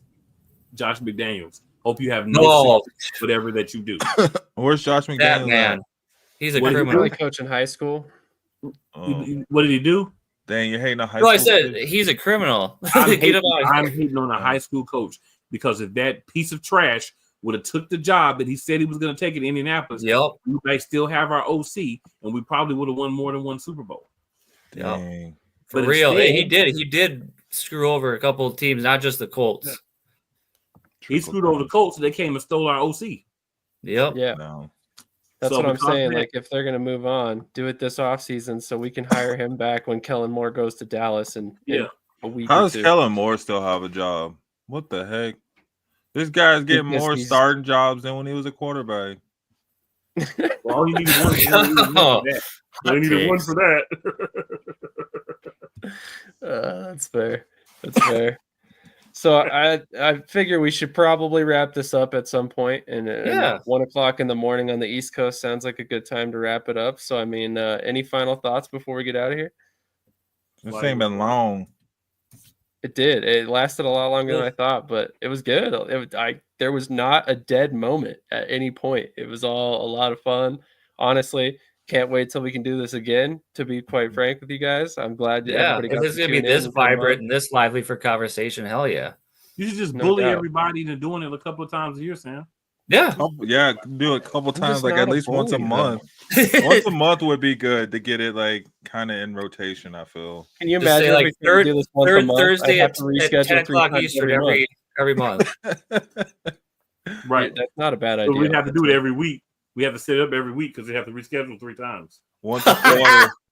Once a quarter. Just me just sitting at home like, oh, it's going to happen this time. Yeah, that is true. It's hard, man. Schedules right? Life. Yeah. Honestly, the sad part is the 2 times we rescheduled was my fault. So it's all good. It's all good. Yeah, Sam. We're all pointing at you. Hey, like you said, life happens. 100% was. The first time I was at work till literally 12:30 in the morning, and then the second time I fell asleep on the floor. So it's one of those things. Life, it happens. But we're here now. All for that dad calendar we're talking about. You down for that? I think everybody here has kids, so I mean we all qualify. I'm just saying. Yeah, make some money. Yeah, no doubt. Dad calendar. That's a small fetish market for that money, sir. Hey, you know what? Shady Sports Only fan account. Well, let's wrap it up, and then we'll wrap it up, and then we'll get to talking about all that. But yeah, I'm totally cool with like doing this more often.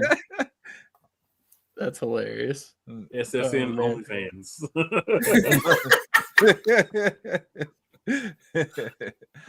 Hey, hit the like button if you want to see my red belly. You just see that shit just virtual reality. Oh my gosh, I went from 70 views to 240 in a minute. But we can hope, right? Hey. We didn't though. So no more likes. I don't. Maybe I scared them all away. Who knows? But anyway, thank you everybody who tuned in. I honestly, I think we almost hit 75 viewers live at one point. Nice. That's a successful show, if I'm concerned, as far as I'm concerned. So definitely appreciate all you guys for coming on. CJ, Krish, Michael. Am I missing anybody? I think that covered everybody. I think Zach popped on for a hot minute, but his video didn't pick up. Yeah, he tried to get in. That's right. Zach kept trying to pop on. So Zach, thank you for trying. We appreciate it. Fenway Kid, appreciate your comments and questions earlier. Daniel, wish you had been able to come on tonight. But anyway, it's been a blast. You guys were a lot of fun to talk to all night, and looking forward to the next time we can do this. But on that note, we'll catch you guys in the next episode, which plenty of content coming at you this weekend. Make sure you like, subscribe, comment, all that fun stuff. I mean, make sure you hit subscribe on all the different channels because we're coming at you from like 8 different channels right now. So definitely check out everybody's social media, and we'll catch you in the next episode. Yes, sir. I'm a game changer.